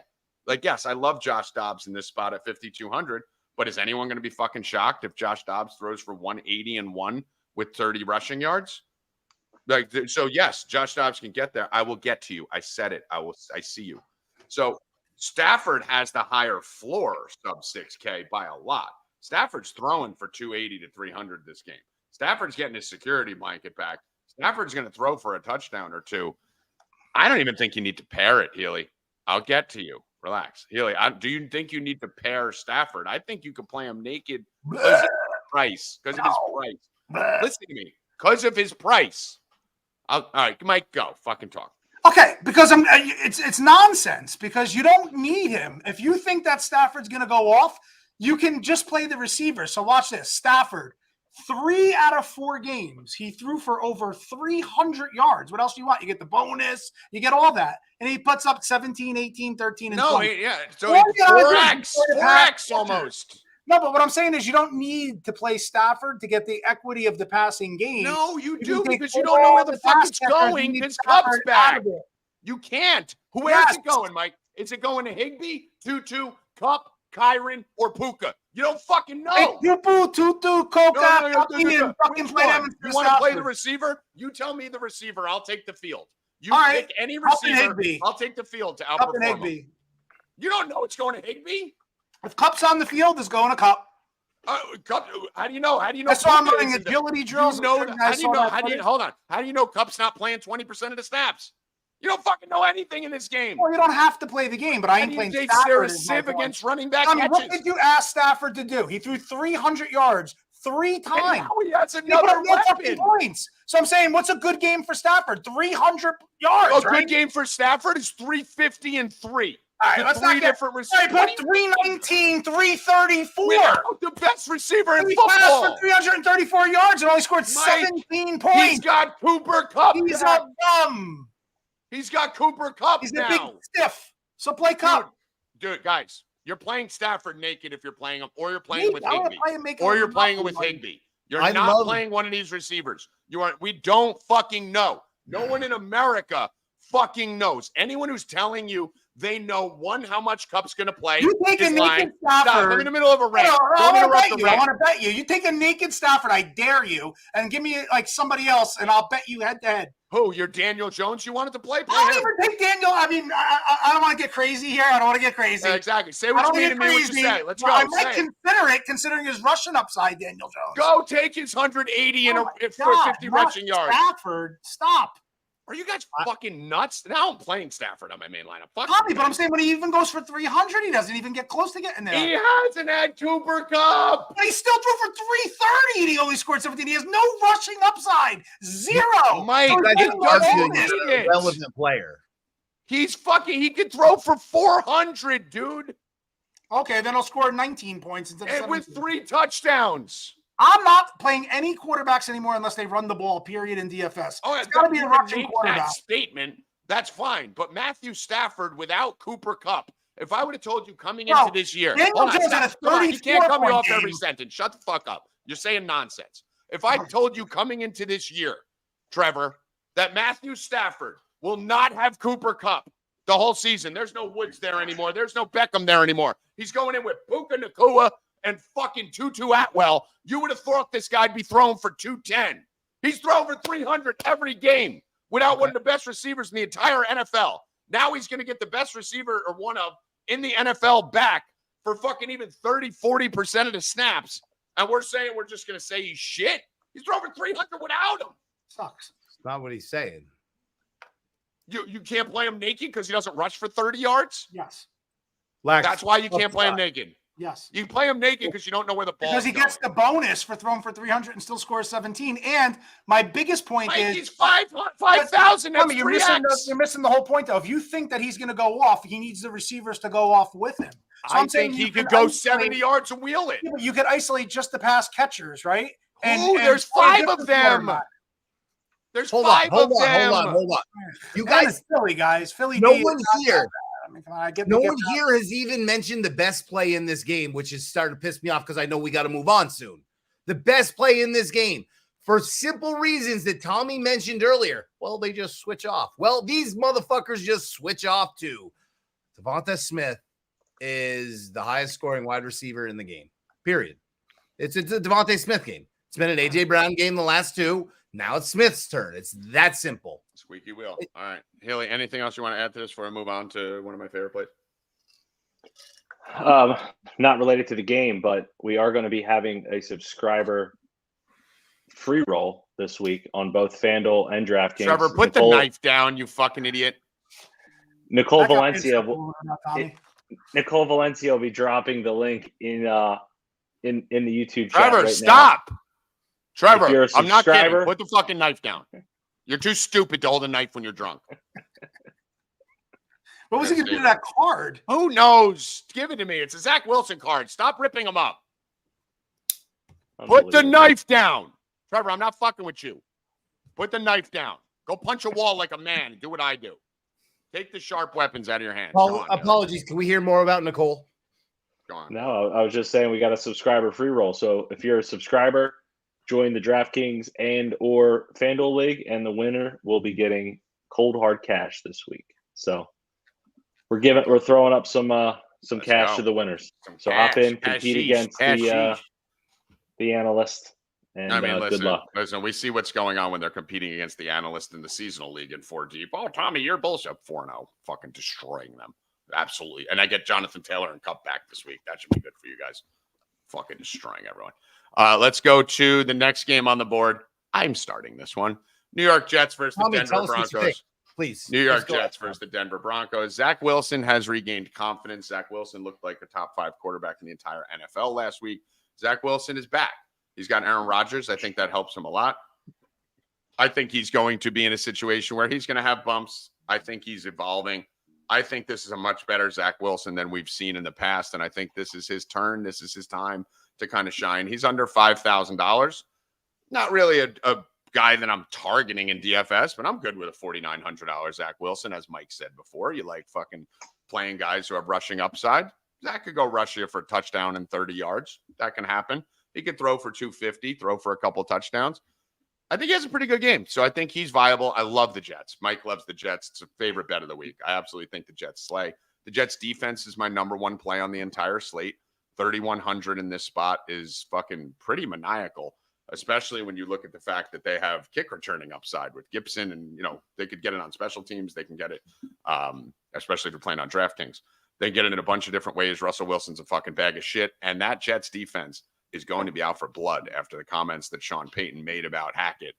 They're going to be jacked up, and they're going to be coming for blood. The Jets D is coming for blood this week after how Sean Payton called fucking Hackett a hack, basically. So when the Jets, if you watched Hard Knocks, when they go to make a statement, they don't talk to the offense. They talk to the defense. So you better believe Salah's in that room going, eat his face, put Russell Wilson out for the year. So love that. I love Garrett Wilson. Absolutely fucking number 1 person I put in my lineup this week. 14 targets last week. Garrett Wilson was putting up 15 points a game with Zach Wilson being shit. So if Zach's shit, you're probably going to 2.5x it, which isn't going to kill you. If Zach's good, like he was last week, you may see a $130 and 2 touchdowns. Decent. Good as a stretch. Well, no, he played great last week. He did. But you may see a phenomenal outing. This is a high ceiling, high floor, safe play here with Zach. And then Healy mentioned it earlier. Breece Hall is a fucking phenomenal play going against one of the worst run defenses in the entire NFL. The Jets should be in this game or leading, but if not, that's going to be close. Their defense will keep them in it. I think this is the Breece Hall breakout game. I think Zach Wilson's in play, Garrett Wilson's in play, and the defense is in play. On the Denver side of the ball, you have a couple plays. Obviously, Sutton's been very touchdown reliant. So I don't know if I really want to go 5,500 and pray he gets in the box against this Jets D. So I'm avoiding the Denver side. Jets defense is too good. Dude, you could do a lot with this Jets team, Healy, right here. You could do a lot. I'm going to make another drink. Tell me what you think. Breece Hall, Garrett Wilson. That's Garrett. Well, the beauty of Garrett Wilson is that every time Zach Wilson drops back to pass, his first look is Garrett Wilson like 90% of the time. So he's getting it out to him. So he's a guy you can certainly play at 6K. I'll likely have one of Wilson or Breece Hall in a majority of my lineups this week. I do think that the Jets, one of them explodes for a pretty big game. Obviously unsure if Breece breaks a big one to the house. If he does, I think he has an immense upside. So they're the two I'm looking at their pretty fair price tags. Trevor, you got any sneaky plays in this one? Yeah. First, I want to lead into that. I listen to a lot of what Tommy says. He's got some good analysis everywhere. When it comes to the Jets, I just don't even listen to him at all, ever. So I do like half of what he said, though. And I like what you said, Healy. I'm on the Healy train with this one. Zach Wilson's trash. Whatever. He sucks. Whatever. He had one good drive. I like Conklin. Someone said in the chat, I like Conklin sneaky in this game. I think it's going to be Wilson and Conklin and Hall. I think they do all right. They move the ball. I think they're cheap. So those are the three I'm on. I don't really love the Jets defense in Denver. I think anything can happen in that air. I don't think they're going to be fully prepared. So that's what I'm on. That's it. Mike, you give your take here. I mean, definitely Breece Hall. And I do like the Jets defense. And if they're going to win the game, they have to win it through the defense. I love the angle that Tommy dropped. I forgot about the whole Hackett drama. And this is an emotional team that does play up. I like that. Love Garrett Wilson, right? And I love the connection and the volume and everything he's getting. But the problem is he needs to get the ball from Zach Wilson. And we don't know which Zach Wilson we're getting. And I love the version of Zach Wilson that we just saw last week until he threw the game away by taking his eye off the fucking shotgun snap. The same way Mahomes did a series before that no one's talking about. At the end of the day, to play Garrett Wilson, you're relying on Zach Wilson. So I'd rather play the Breece Hall side of that and get my upside that way. And for the price that everybody's at there, again, I hate to go back to the Arizona side, but like Zach Wilson is cheap, right? Where he's like the min price quarterback, but just for like a little more, I can get Dobbs and I'm way more comfortable with that. And then I can go like maybe Dobbs in the pass catchers and then play Breece Hall. I love Garrett, like I said, but you got to rely on Zach Wilson to get him the ball. I don't like that. Mike, I'm going to, before I go to you, Trev, I'm going to steal a page out of your book here.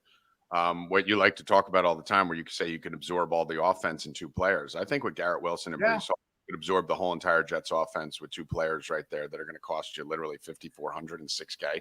You're talking 11-4 for the whole Jets offense. Yeah, pretty much. To get the whole Jets offense, but in a game versus Denver, the worst defense in the NFL. Healy, is that?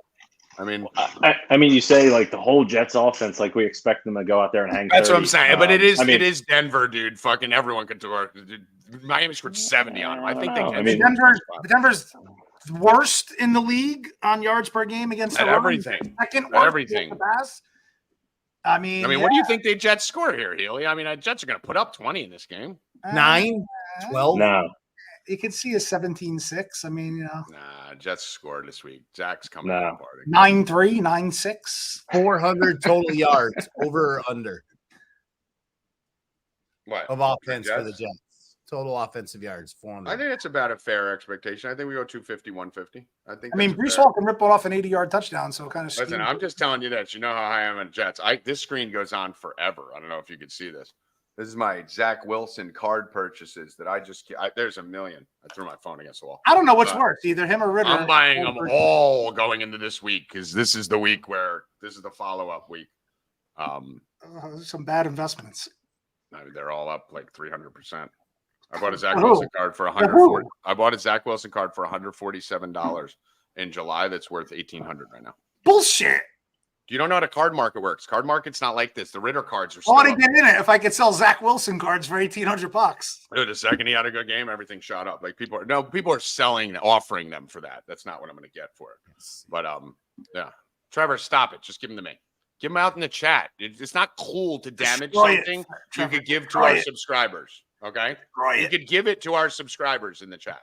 I'll fucking light money on fire for all I fucking care. That's great. Then give money to our subscribers. Trevor, you like anything in this game?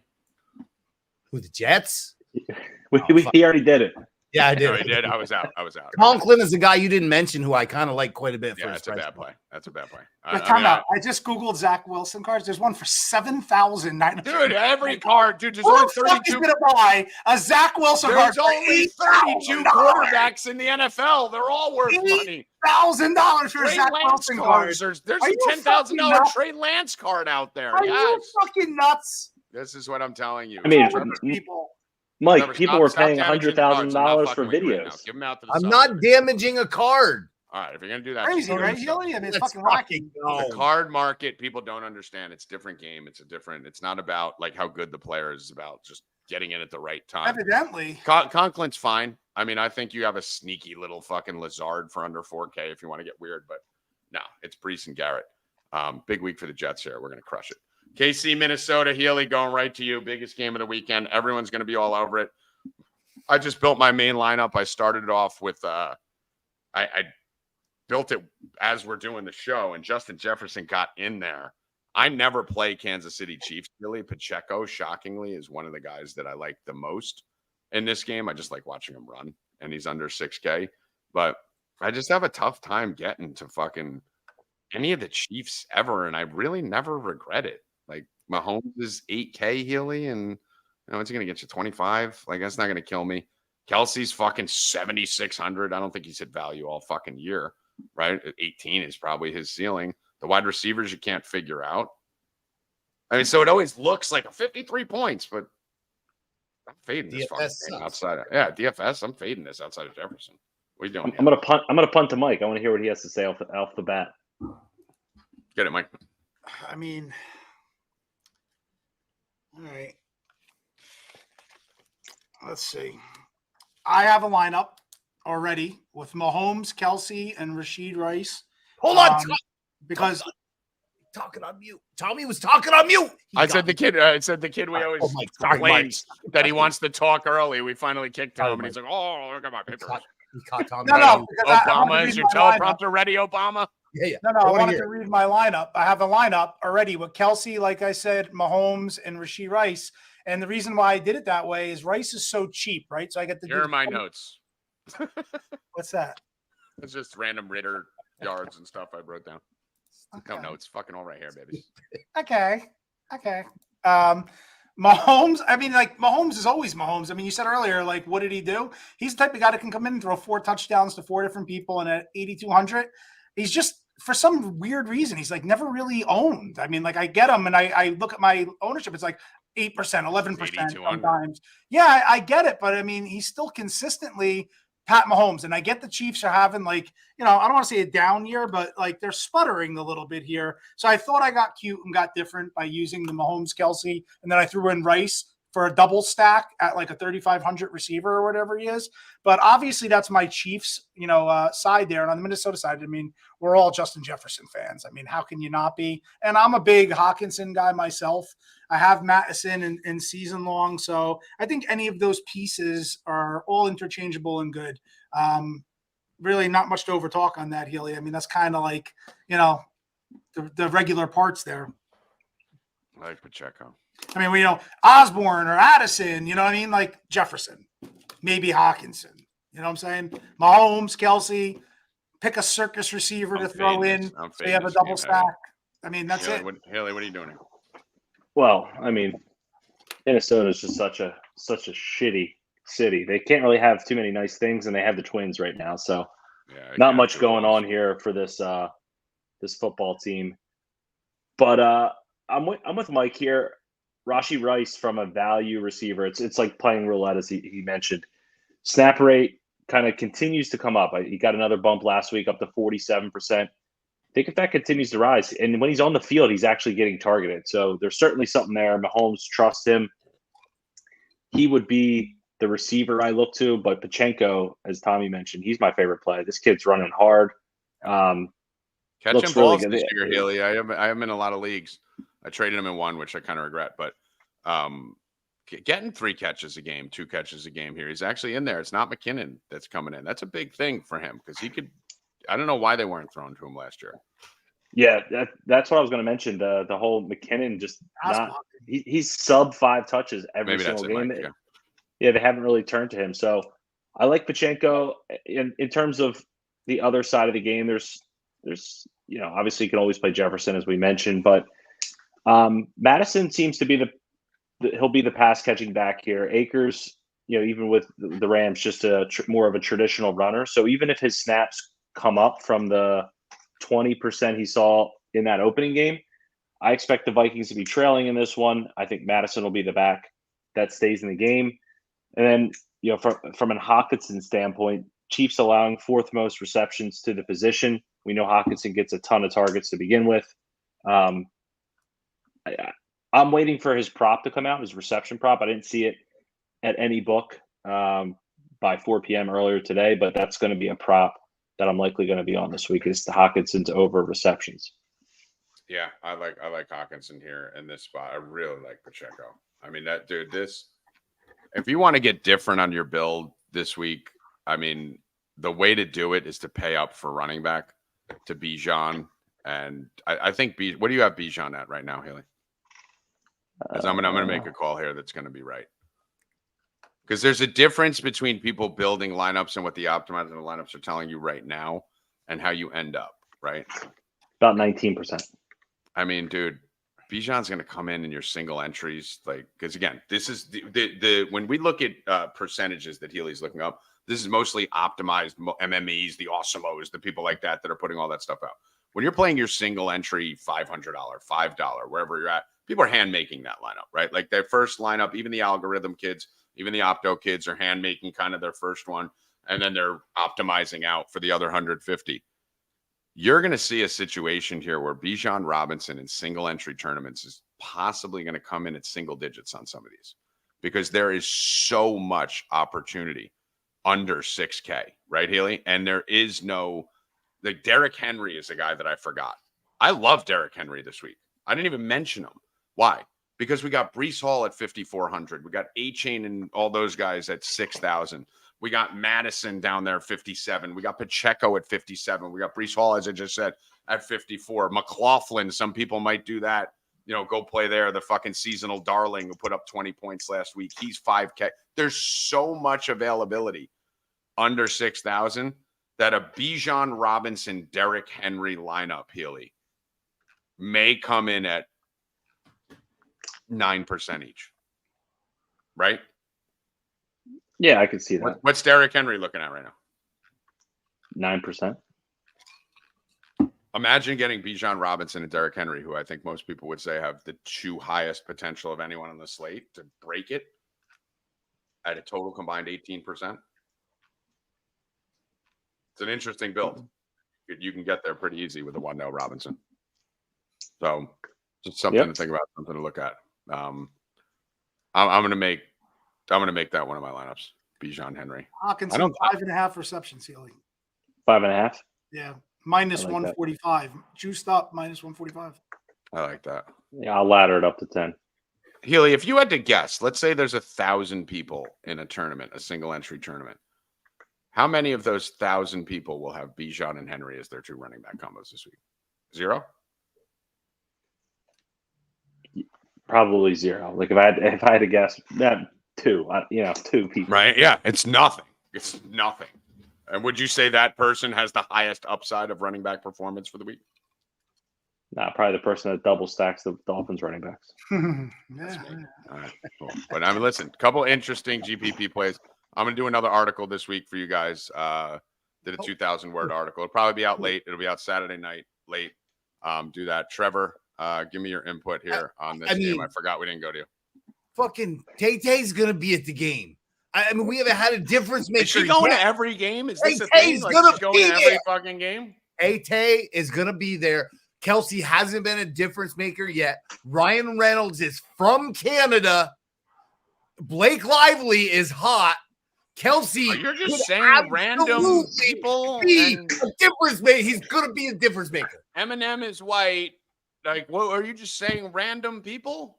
Like, how did? I mean, can you argue any of that? No, Any of you that? don't understand any of it. You gotta understand it. No, he's Canadian. I mean, listen. I will say that you can't argue it. Dark web is on fire. The dark web is fucking. Yeah. So you like Kelsey because? Well, he hasn't been a Matthew difference McConaughey? maker yet, and I think this is the week because Tay will be there. Fuck Well, Kelsey. has been Fuck there the last 2 Tay-Tay. weeks. I know, during the national anthem. So He got to third base this week too, so it's a special week. With a broomstick. Tay was at the Chicago game, right? Right, but he hadn't gotten to third base. Tay-Tay.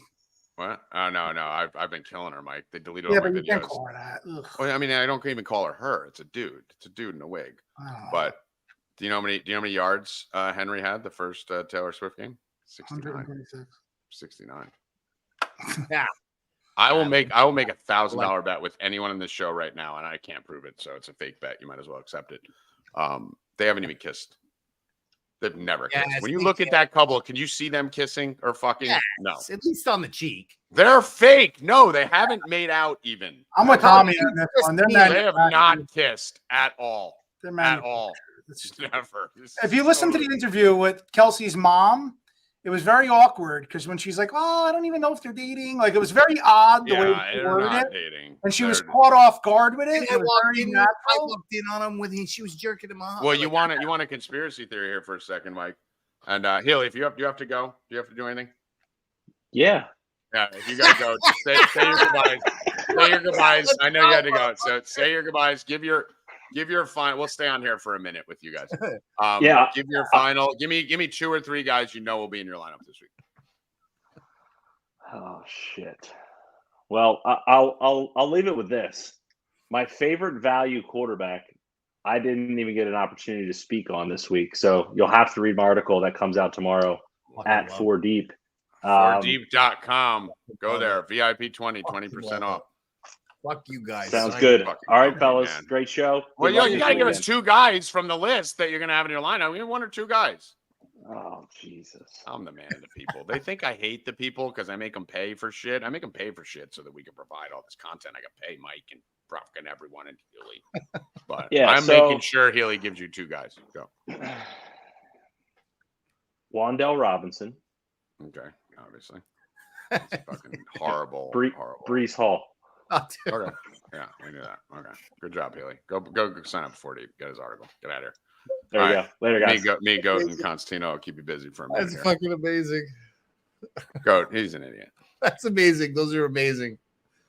Can I give you my 3? Yes, I would love to. All right, my 3. And pay attention because Goat was the one in the running for fucking 100. Keep in mind, we make fun of Goat, but like I said, Constantino, the thing about this, the reason I'm going A-Chain and Mostert, Good. yeah, you are good. I'll give you you're good. You're retarded, but you're good. The reason I'm going 1 lineup A-Chain Mostert and 1 lineup Bijan Henry is because, Mike, we see it all the time. The fucking craziest shit wins, right? Like the shit you don't, I guess everyone's on it. There's so many shows. There's so many. We're not the only site in town. There's great sites all over the place doing this. There's great shows on TV. The edge isn't gigantic like it used to be. But you got to get a little fucking weird. Like even the UFC, Mike, you see, you're the best UFC guy. You see this shit all the time. Where in UFC, like, who the fuck is on that guy, right? Kurt won a qualifier in UFC just button clicking, right? Yeah, So I you mean, gotta you're gotta down. get off the You're down. thing that makes the most sense. At 'Cause least there's a little never bit. been a I have a segue for that, like Yeah. basically on what you're saying, and you're 1,000% right. And Tommy taught me like game theory and different things. And one of the things that I kind of a little got away from, and I hear us here getting away from it too. Like when you really think back to like the $4,000 running back that everybody owns is the chalk, you get way more value and leverage to not play that guy. And unfortunately here in this group, and I don't mean it a bad thing, because we're sharp. Better. No, but I hear you guys saying Wan'Dale Robinson, like that's somebody who I don't want to play now. I agree with you. You know what? I agree with you. 30%, but it's 9 points. And I remember doing this, Tommy. I swear it's like deja vu. I remember us having this conversation on this show last year in the Kansas City game. We had Wan'Dale Robinson. I just took Wan'Dale Robinson out right now on that comment. You're right. Like, yeah, everybody I just took him out right now. People that are on that. Yeah, that's where I want to Tommy go. G from the New York Post, Tommy G from the documentary, Tommy G who won $800,000 in a month twice, wouldn't be playing Wan'Dale Robinson. And that's the Tommy G that taught me game theory and how to play. But the problem is when the more you start, because I didn't do analytics and shit back then when I was winning all my money. The problem is once you start doing too much analytics, you fall in line with the herd and you don't capitalize. So last week, I loved the CMC Diggs and Josh Allen stack. It was obvious. I wasn't a fucking genius. But no one played it. It was me. Yeah. And granted, Tank Dell scored nothing. And who was my other running? There was some other running back that shit the fucking bed at like 5K. It wasn't Swift. It was someone else. But if either of those guys do any, no, it wasn't Ford. It wasn't Ford. It was I forget who it was. But if either of those guys did even 15, I was like 15 points away from 20 grand. Javonte Williams, he was popular last week. No, it wasn't. I forget. Can I give my 3 now, Tommy? Hold on, you'll get it in a minute. But the bottom line is that the smarter you get, the less money you make in DFS a lot of times. That's what happened. I started getting heavy into the analytics, and I started finding I regretted not being crazy, not taking chances. So I'm going back to it. I went back to it last week. I cashed. I went back to it the week before. I cashed double, triple my money both weeks. And I'm doing it this week with the A-Chain Mostert combo and the fucking Bijan Derrick Henry combo. But I know the right play is Breece Hall Montgomery. But that goes back to contest entry as well, Tom. No, because the way I made all my money in DFS was playing. No. And listen, heads up, fuck heads up. That's I get it. I get it. Here's the thing. I'm not for heads up. I'm not for 50-50. Here's why. Play a prop. If you're looking to go and get an even money chance, go take your favorite prop. Yeah. Fuck yeah. I agree. Gambling opportunity. Why would you play head-to-heads and 50-50? I get people do it. It's fine. But for me, go take your favorite prop over for even money if you're going to do that. I'm playing DFS to fucking win, dude. I'm not in here to fucking double my money. I'm going to bet if I'm doubling my money. I'm in here to fucking win. And the bottom line right now is the industry is much sharper than it used to be. So it pays off even more to put in a lineup like Goat put in last week, which had some crazy shit in it.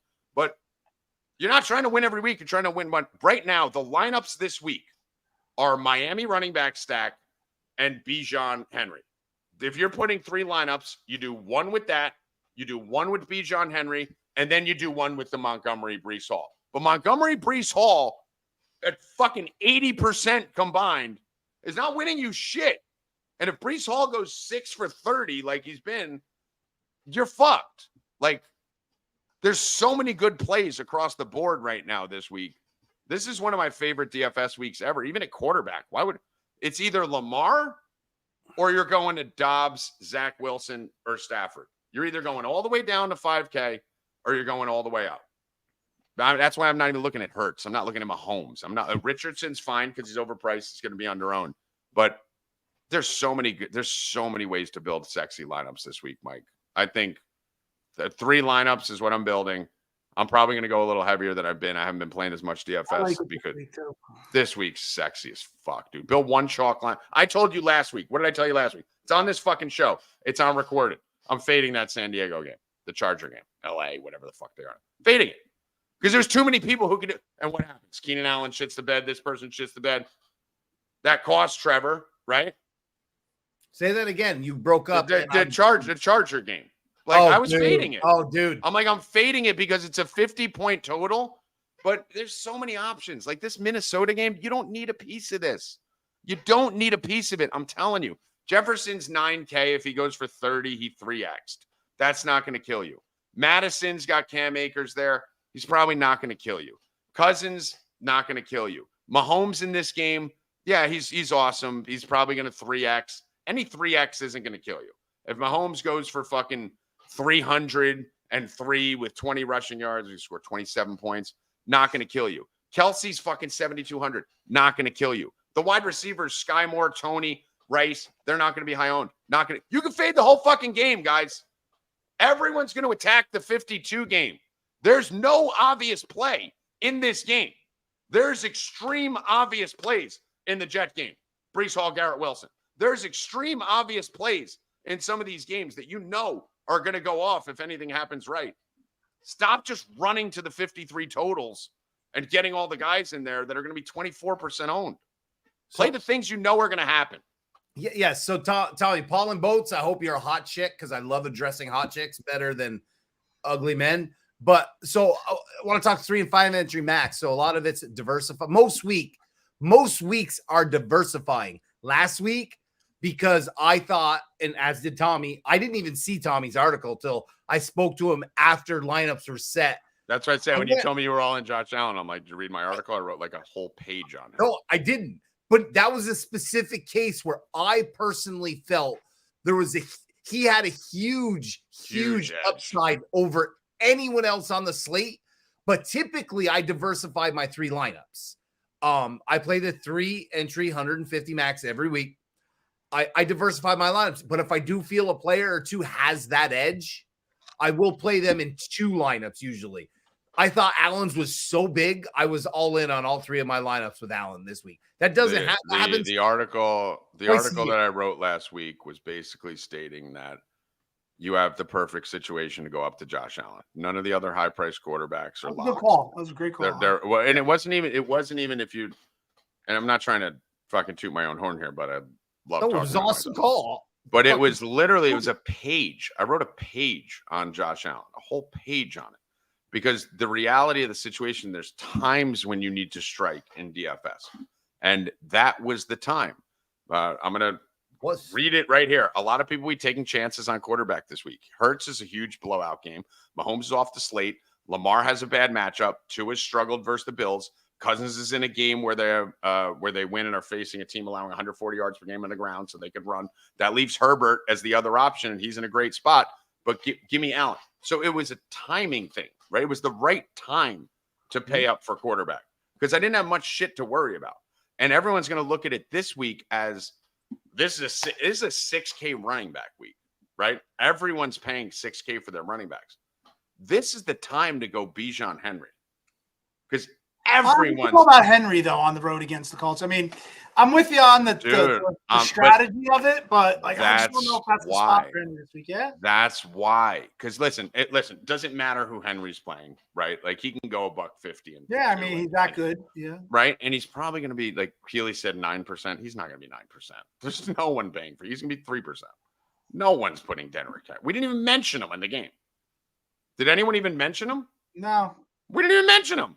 I looked at him and I saw he's going to be 3% owned right in your through single entry. 2% owned. Yeah. Right here. And Tommy's right. I mean, listen, Trevor, this is where Tommy nails shit because he's right. And again, I don't want to gloss over what we were talking about earlier. It's the game theory, right? Like, it's just you can't play these like 30% owned Wandale Robinsons and Montgomery's. Like, they're such an edge to do what Tommy's saying and fade the Josh Kelly of last week, the Wandale Robinson of this week, Keenan Allen last week, the Olave last week. Who's a good fucking player year over year over year. How many weeks in a row are people going to walk into a DFS weekend and say, I know what the perfect lineup is. The perfect lineup is Breece Hall, Montgomery, blah, blah, blah. Right? Something's going to happen. And everybody thinks like that, though. And everyone's on it. Bijan, go watch 40 other shows. Everyone's going to lead the show saying, Bijan Robinson's a superstar with an insane ceiling. Atlanta's favored. This is good game flow. Houston plays at a high pace. We love Bijan. They're not paying $7,700. They're going to put him in their lineup today. But what's going to happen come Sunday, they're going to drop that down to a Breece Hall. They're going to drop that down to a Pacheco to save some money. And Bijan's going to come in at 6%. Henry ain't coming in anywhere this week. When you have a lot of plentiful value between 5,500 and 6,500 at running back, who the fuck's paying 7,500 for Henry? No one. And guess what? His worst case scenario is what? 80 and a touch. You know, he gets you 14. His worst case is like 70 and no touchdown. Yeah, he gets you 14. You know, he does that every 10, once in a while. Right, every once in a while. But here's his game logs versus the Colts. 22 carries, 114 yards, a touchdown, 3 catches, 33 yards last year.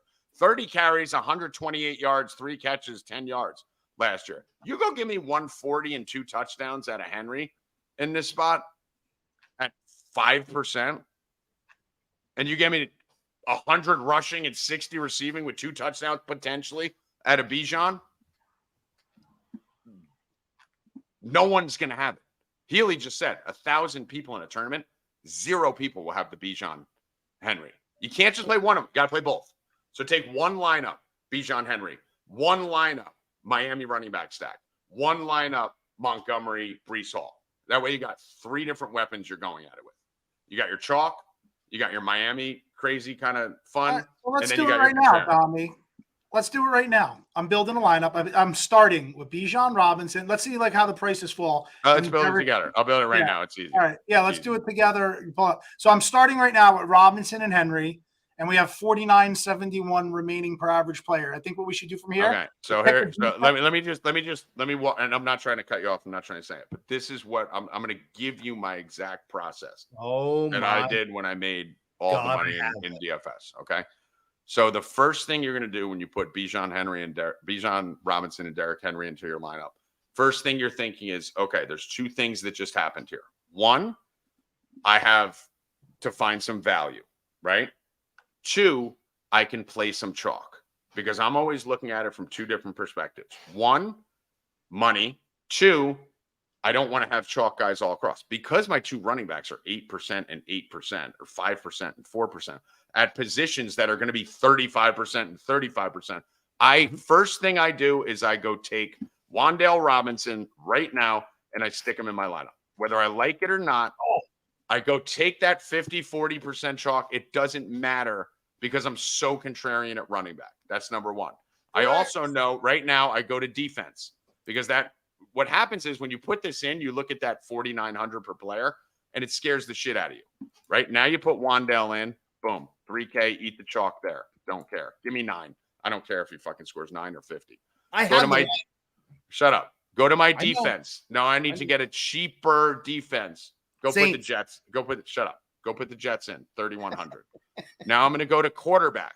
Okay. Because I overspent at running back, I want to make sure I go down at quarterback. The reason I could do it this week is because there's a lot of 5K quarterbacks. So my options are Dobbs. We talked about Stroud. We talked about Stafford, and we talked about Zach Wilson. Mike, pick one. I'm doing what you're saying, but instead of putting Wan'Dale Robinson, I put in Dobbs and Michael Wilson as my. Well, that's fine. Yeah, as long as it's cheap, that's fine. What I want though, theory, I wanted to build. The reason I'm not doing that is because if Wan'Dale Robinson goes off for 20, you're fucked, right? And you just killed the contrarian running back spot. So you want chalk. You want cheap chalk because you're taking a huge risk at running back with low-owned, high-priced guys. So if the chalk goes off, I want a piece of that. You don't want to avoid it. You don't want 2% up and down. So I want to kind of cross that position off. My goal this week, my goal this week would be to play Bijan and Henry versus any 2 running backs you have, right? So even if you got Montgomery and Hall, I want that. I got the 2 best running backs. I'm glad you're coming around on Bijan because you mocked me for drafting him high. I mocked you for drafting him 5th overall. I knew he'd be a star. But what I'm telling you is I don't want – my goal is to block out the other 6 positions and go 2-on-2 versus everyone. So at quarterback, I got to go down. What are we going? Dobbs, Mike? I put Dobbs. Why don't we do this? I put Dobbs and Wilson. Why don't you pick a different pairing so we can see 2 different versions of our theory? Burrow, Chase. You can't go up. See that you got to save money. We're at 5,700 a player, and we're going to need another. I have the lineup. I'm not playing Burrow. What about Stroud and Nico Collins, or Stroud and Dell, or Burrow, Chase, or you can go. I hate to say it. Take out your Breece Hall play and put fucking Zach Wilson and Garrett Wilson. I mean, all right, I'm going to go Zach and Garrett. Okay, so we're going to go Zach Wilson. No one's playing that. Henry Zach Robinson. Wilson. Shut up, Trevor. Go build a fucking lineup. Shut up. All right, so we're going to go Zach Wilson, Garrett Wilson. All right. Now, right here with Zach, Bijan, Henry, Wan'Dale, Garrett Wilson, and the Jets D. We got to take the Jets D out now because we need scoring if we're going to get that combo to go off. So give me a defense that you guys like. What'd you say, Trev? New Orleans. I mean, what's their price? $3,000. All right, we can do that. All right, let's do Saints. I don't hate that. All right, so we're going to go Saints D. We're going to put Laporta at tight end because I'm not doing a single lineup without him. Now we got Laporta at tight end. We got Zach Wilson, Bijan, Henry, Wandell, Garrett Wilson, Laporta, and the Saints. We got 6,500 per player. We're fine. Anything. You can go anywhere at that. We can go we can go up to fucking Justin Jefferson if we want right here. And we still got a $3,500 flex. We talked about go Pittman. Love Pittman. Go Pittman. No. You're not building this lineup. I'm building this lineup how I would. You can't give a suggestion? No. Well, that's Tommy, where we're going to go. Because what we're going to do. Being that you went the passing element, I used Breece Hall and the Jets D in my lineup. So we could see All right, yeah, no, that's fine. Yeah, you're either going Breece and the Jets D, or you're going Zach and Garrett and hoping we get a little bit of action on the Denver side of the ball. But I'm not going to play a Denver player. Everyone always thinks you need to bring it back with someone. Why, dude? This bring back correlation shit is bullshit, dude. That Stafford argument that we had, you'll see next week. Tune in next week. I'll be right. Because the bottom line is everyone will say, oh, you got to pair your quarterback. Why? Not if you don't fucking know. I'm not going to tank my lineup to come in first in a GPP. Yes, the fucking person who comes in first in the GPP is probably going to guess right on Stafford and his wide receiver. You don't fucking know. You have no fucking idea if Puka, Kupp, Higbee, Kyren, or Tutu is going to be the number one. Yes, the guy who wins the million is going to get it right, but you don't fucking know. So why would I take that choice? I know Stafford has a shit ton of weapons, and I know he's going to fucking throw for 302 this week. Just take him. You don't need to play to win the whole fucking thing. It's fine. Stafford, not on this. I mean, Tommy, even on the slate, how can you make it argument? Stafford's a fantastic play. I mean, I'm going to figure out a bet. I'm actually putting Stafford on this lineup naked. Like, I don't have a problem with him, but I don't love him. Guys, the bottom line is at the end of the day, the fucking where the points came from don't matter. No, but fair. If I'm playing Stafford at 5,600, I can guarantee myself 20 points out of my quarterback. He's getting 20 this week. And he if threw for 319, 40, listen, that's fine. Richardson's $7K. Don't care. So I don't look at it as Stafford. Like last week when I told everyone I'm jamming in Diggs, CMC, and Allen in my article. Everyone's first response that responded to me, I got 2 DMs and I got a bunch of text. Oh, well, you're going to have to pay shit everywhere else. Who cares? I'm locking in 150, 160. Like, who gives a fuck? I'm not playing CMC. I'm playing CMC in the other back versus your two backs. My lineup is complete. Okay, so I'm playing Stafford naked in this one. That gives me 4,300 in the flex. And we're going to go. I'm not even going to play. I'm going to let you guys play it because there's going to be 100 of this lineup. We have Beckham. We have Slayton. I mean, here I can go Higbee, actually. I'm going to go Higbee. I'm going to pair it. So we're going to go Higbee. Mike, you like Higbee, right? I love Higbee this week. Yeah, so we'll go Higbee, and then in the flex, we got 5,200. I don't think we're going to find anyone better than Laporta. Pickens is interesting, but we're going Laporta. There's your double tight end Stafford lineup. Stafford, Robinson, Henry, Wandell Robinson, Garrett Wilson, Jamar Chase, Higbee, Laporta, Saints. Now, here's the next thing I do. Well, what about mine? All right, we're going to go to that. I'm just explaining. Why don't we read them side by side? Okay, well, we use the same theory of because I'm explaining how I know if this article's fine. You're Tom-splaining? Yes. So the first thing I want to do if I'm putting this into GPP, can every one of these players get to 20? The first thing I need to know, can they get to 20? Can Stafford get to 20? Yes. Bijan Henry, yes. Can Wandell Robinson at 3K get to 20? Tough. But he's the he was 5 for 40 last week. Guys, but here's the thing too, Tommy. You don't need everybody to, right? No. Trust, guys, listen. 3X. Don't break in here. No? You do. I'm telling you how to win GPPs. I'm telling you how. I qualify for 37 live finals. I'm telling you how to win a GPP. You have to. You cannot play Parham. You cannot play guys who get to fall in the end zone.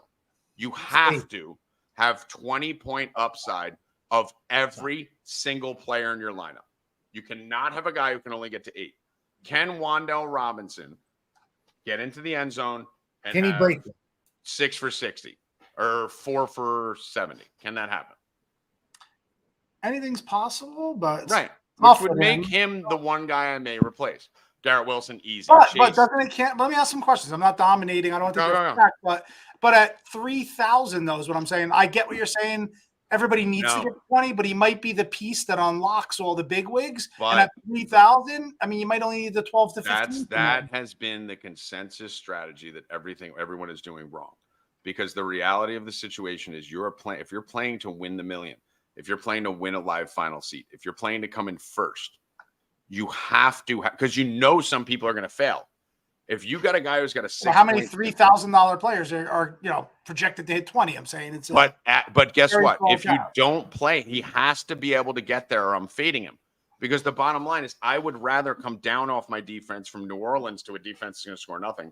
Because any defense could score 20. They get fucking a punt return and a fucking run back, and they can score 20. Every retarded defense can score 20. But if he can't score 20, I'm not eating chalk. I'm not eating anything, because I'll let you get your 8. Let's say last week Parham, right, who I didn't like, and we argued a little bit about.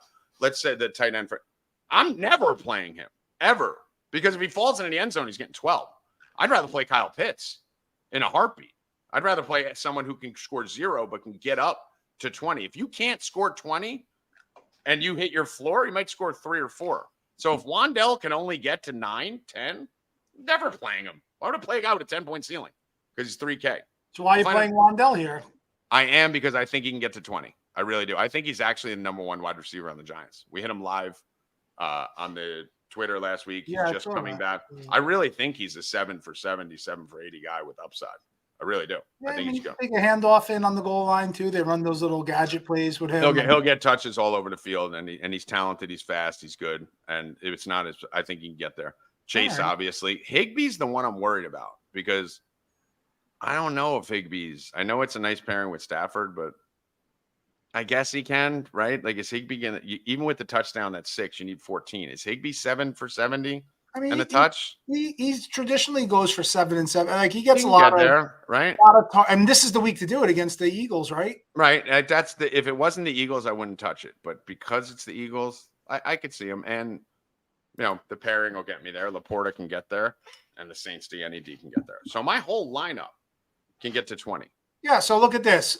Higbee, right? He didn't score a touchdown yet this year, right? But in his last 2 games, he got 11 and 12, and that's without a touchdown. Yeah, so, and that's fine. Yeah. I mean, listen, I don't love that Cooper Kupp's back, right? That's not going to help him. If anything, it's going to hurt him a little. But listen, I'd probably, if I'm building this lineup, I'm taking him out. I don't like it. I just don't like the upside this week. And I know I'm playing Stafford. I don't like it. I don't need a pairing with Stafford, because at the end of the week, it doesn't matter where the points came from. I believe in my heart that if Stafford goes for 350, we're going to see 70 from Kupp on a limited snap count. We're going to see 80, 90, maybe 100 from Puka. We're going to see 60 from Tutu. We're going to see Higbee have a nice game and get 50, 60. We're going to see Kyron get 50, 60. Does that sound crazy, anything I just said? Yeah, playing Stafford naked. But okay, but who are you pairing him with? I'm not pairing him. I'm pairing him on the fucking bench next to Ritter. Okay, but I mean, the guy's throwing for 300 yards a game, and he's in a great game. Yeah, he's getting 17 points. I'm definitely not with you on the Stafford one. Okay, why don't we do a Stafford bet? Build the lineup with your Bijan Henry starting point. Let's do a Stafford bet. I'll take the 17.5 on Stafford. No, I mean, Tommy, that's not really. I'll take 20. I'll take 20. I mean, 20's value. That's more than 3x. No, but I mean, I'll let you play him naked, and I'll play another quarterback. Okay, who? Let's do it. Not look. Dobbs though, because we're both on Dobbs. Give me another quarterback. I'll give you up to 5,900. So you can play Daniel Jones, who's higher priced. No, but keep in mind, you're also picking a game with a 50 total. I mean, you're not doing nothing crazy. I'm just saying, like, naked, in my opinion. And I'm getting all the passing yards from the Rams. I'll come up with something. We'll bet. Come on right now. Well, let me read my team. I mean, Daniel Jones, you like. Read my team. I'll play. How about this? The team you're building now with Stafford versus a team that I build, and they must have Bijan Robinson, Derrick Henry, Sam Laporta, and Wandell Robinson. Will be the same on 4 plays. You take Stafford. Okay, all right. And I'll build. You can't build Dobbs though, because I like Dobbs. That's my quarterback. That's why I'm making this difference. It's my number 1 play. Oh, come on. So you got to go to your other. No, that's my argument though. Is you don't need to play a naked Stafford. I brought up Dobbs. No one even brought him up. I was 4th. I was raising my hand to go first because I wanted to go first for that reason. But you're right. I mean, you did Right. say first, We but you both went like third. All right, I go fine. third on every game breakdown, so it's not much for me to say. Okay, well, But pick someone I else. did raise my hand on that one because I love the Arizona pieces. But while he's off, I'm going to read my team now. So we were the same on Bijan Robinson, Derrick Henry, Wan'Dale Robinson, and Sam Laporta. That's our core that we agreed upon. But then what I surrounded it with, I did a stack with Dobbs and Michael Wilson, who did score 20 plus. Oh, last I'll week. play this team. Yeah, that's a terrible decision. Yeah, Okay. I'll play it. Then I have Justin Jefferson. I have like Brees it. Hall and the Jets D. So Okay, I like that. I'll play that team. Yeah. okay. Smith or Pittman? What do you got over there, Trevor? I'm teetering. Teeter. Dobbs, Henry, Robinson, Chase, Pittman, Robinson, Laporta, Pitts, Saints D. You What lost me did on you say? Pitts. What did you say? I lost there. Don't lose lost- me. I lost. Dobbs, Jason. Henry, Robinson, Chase, Pittman, Robinson, Laporta, Pitts, Saints D. But I got 1,000 to play with, so I'm looking. What are you thinking, Trev? I don't know. Get rid of fucking Pitts. I'm looking. I'm looking at Smith. He is the Pitts. I know Wilson or Smith. So I think Wilson. Devonta Smith? Yeah. I mean, Did who's you listen your? to the roundtable tonight, Thomas? Yes, I listen. I hosted it. Oh. Yeah, I love That's right. You did say you loved Devonta Smith. That's right. just because it's his turn. Sorry, it's his turn. You said Me that about too. somebody else last week or the week before in the hit. I forget who I it was, do. but you nailed it. I think it was like 2 weeks ago. You said the same thing. You know what's funny? It And fits you were right. perfectly into my lineup here. Who, It's Devontae? It's his turn. And Pitts just I like. Well, here's a question. Actually, ready? So AJ Brown is the play against man coverage, and Devontae Smith is the play against zone coverage. I don't know the answer without looking, but what defense does the Rams predominantly play, and that'll unlock it because I mean that's I don't how. know, but I got my lineup. I don't know. I don't know the answer to that, Mike. I'd have to look. Let's Google it. Ready, Okay. Mike? You ready? This is Yeah. the. Is anyone writing this down? We're gonna get off in a minute. We'll go. Screenshot it. Screenshot it. Can I write it on my Zach Wilson? All right, card? here, guys. The Rams are zone coverage heavy, so I mean the Smith plays a good play. Yeah, Smith lead to zone more than. This lineup's fucking insane. Is Stafford still in it? And no pairing. Naked. I'm playing you naked. Stafford, Robinson, Henry, Wan'Dale Punt, Garrett Wilson, Jamar Chase, Laporta. I'm going Tank Dell upside and Titans D. I kill you. My lineup smashes you. No way you beat me. No way. I don't think I'm people are going to lost. play. I I didn't still mind refuse to believe that. I mean, Tank Dell scored 20 and 28 2 of the last 3 weeks, then threw up a 0. Easy 20 upside there. Wan'Dale, we talked about. Henry with the Titans D correlation, obviously. And the Titans D actually, shockingly, 3 sacks, 3 sacks, 3 sacks, 4 sacks in the last. I have them in one of my lineups. Titans. So we're correlated there, and they're 2,400. Yeah, but aren't they also, guys? Here's the thing, though, too. He only said they're the highest owned, chalkiest defense. Great. Doesn't that Awesome. make you want to get off them? No, I want to cross that position out. I actually Yeah? like playing. Yeah, I don't give a fuck. Just get me. Don't kill me on defense. I want to cross that position out. So It's such a wild card, right? I'm fine with chalk. Yeah, 2,400. Like, dude, defense is like, it shouldn't be there. So for me, whatever makes my lineup work, it's fucking random. Defense is retarded, but I'm playing. It makes sense for my lineup though because I have Henry. All these other people playing the Titans D don't have Henry. So if the chalk D goes off, right? Let's say this is why I like the correlation on this part. If the chalk D goes off, and let's say the Titans scored 20, Mike, right? Sack, fumble, 5 sacks, a pick. What's Derrick Henry going to do if they're up 18? He's going to go the fuck off, right? Yeah, that's So why I if the like the chalk D correlation. goes off, I'm at an edge because I'm capitalizing on that because I have Henry who's going to be up 15, 20 points in that game. If the chalk I D love those flops, correlations. yeah, if the chalk D flops, who gives a fuck? But no, there's Honestly, this Wan'Dale Robinson, just the fact that everybody's on him. I mean, know, I we're wanna get doing it off for him the too. I'm novelty of really- our lineup here and our the build.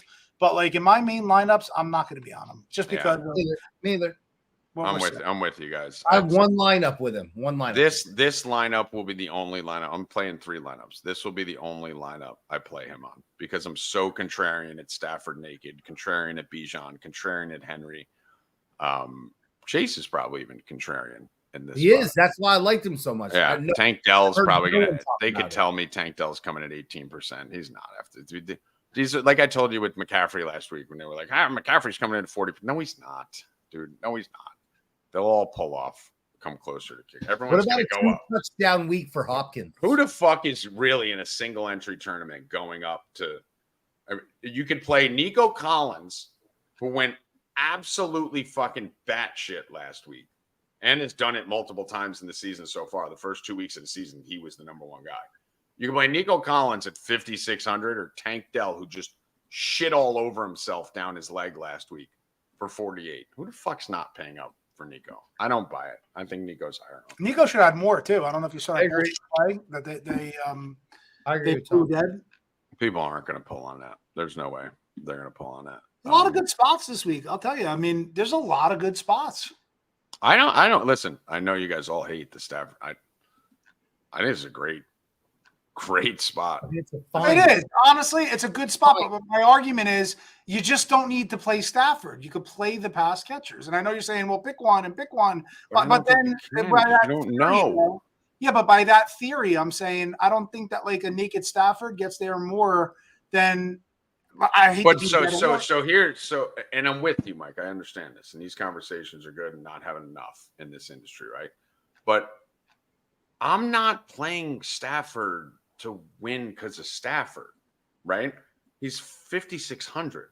I'm playing Stafford to get to 20, 25. If he gets to 25, I'm almost 5x. I'm playing Stafford to get to Bijan and Henry and Chase. So, like, that's the mistake people make, I think, where they try to get 5, 6x for all their players. No, Bijan's the risky play at 8,000 when you have Montgomery's and Breece Hall's and shit at 6 or 5,400 who can equal him. So I'm taking a risk. That's why he's going to be 6% owned. I'm taking a risk on Bijan. I'm taking a risk on Henry, right? Like people will say Henry's not a risk. Yes, he is. At 7,700, when Breece Hall and guys who are 6K can tie him, that's a risk to pay $8,000 for that. So Stafford's not the guy that's going to win me the tournament. Bijan, Henry, guys like that are going to win me the tournament. So, but I don't want to lose. You're ignoring my counterpoint, though. My counterpoint is then wouldn't you rather save $1,000 and play somebody who can even have more upside? That's a running quarterback like a Dobbs. Well, he's 5,600. Where are you going to get to? He's saving $400 for Dobbs.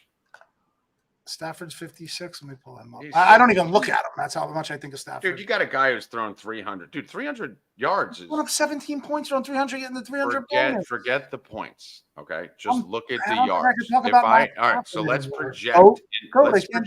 Let's project ceiling and floor. So Josh Dobbs, what's the ceiling? And I love Josh Dobbs. I'm probably playing Dobbs on my main lineup. Let's move on from the Stafford. No. Stay here. This is critical. Just tell me Dobbs' ceiling and floor. I mean, I don't know, 20 as a floor. I think, it's that good. Not points. Oh. Volume. Well, what is Dobbs going to do if he goes off? Points. If Dobbs goes off, he's going to throw for what? Okay. I want the ability to answer this question because what he gives you is a built-in floor of 4 to 5 points and just rushing yards alone without a touchdown. If he scrambles a touchdown, which he's done already, like although it's once, but Tommy, you can't gloss over the ground. 48 yards, 55 yards, 41 yards. I recommended him. I love it. 5 points.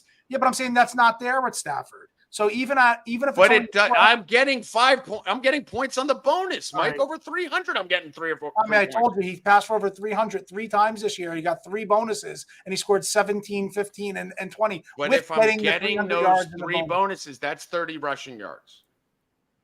And it's still totaled 17 points. 15 forget the points. Okay. Josh Dobbs scored 2. All right. Right? Scored 2 what? In week 1, he scored 2. I don't have his thing open, but I don't think that's true. That is true. And Stafford never can. It's impossible. Oh, yeah. He scored 2.98. Yeah. Scored 2 because guess what? His ceiling He's thrown for 132, 228, 180. All right. I mean, that's a fair argument. So my argument is, would you be shocked, any of you, if this Cincinnati-Arizona game ended 17-13? Yes. I would be shocked. Shocked? I'd be shocked. Or I mean, well, probably surprised, right? Watch this. I'd be shocked if Stafford ran the ball for 10 plus yards and or finally threw for over 300 yards and got the bonus and scored more than 13 points, 15 points, and 17 points. The reality of the situation is, does it matter where the points come from?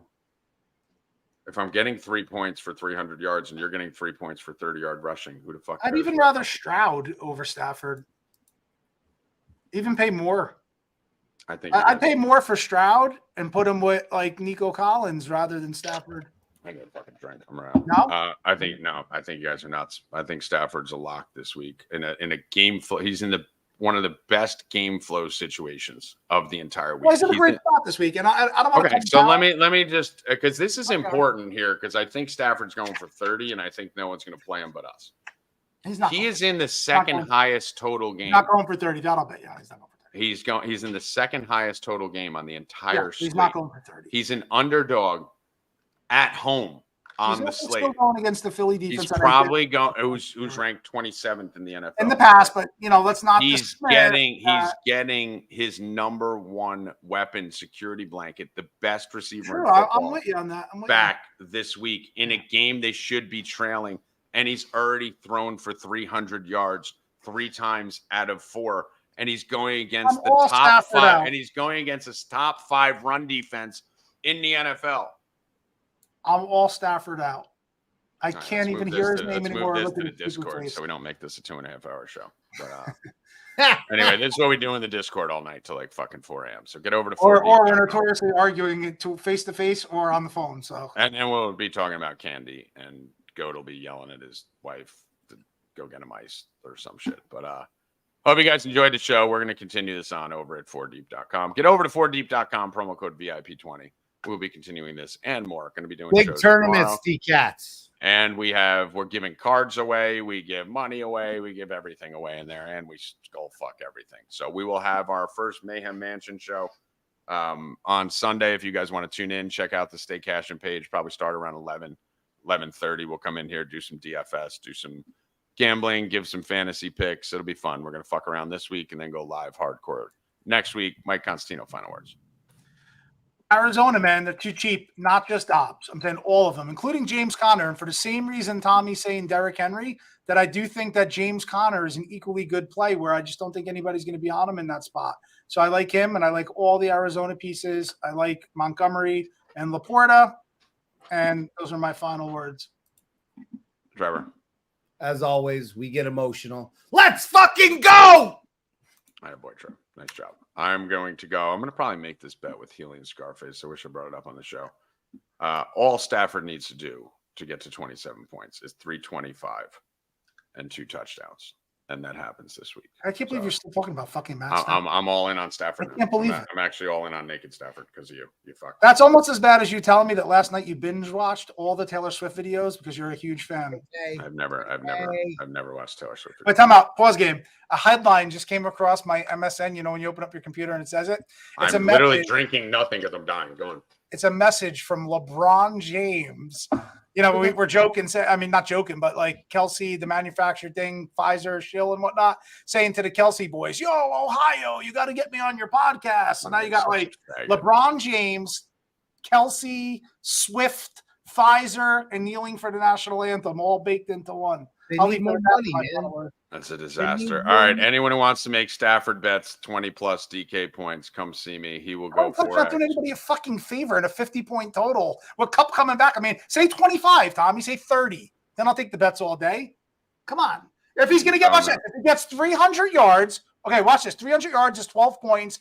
3 points. 3.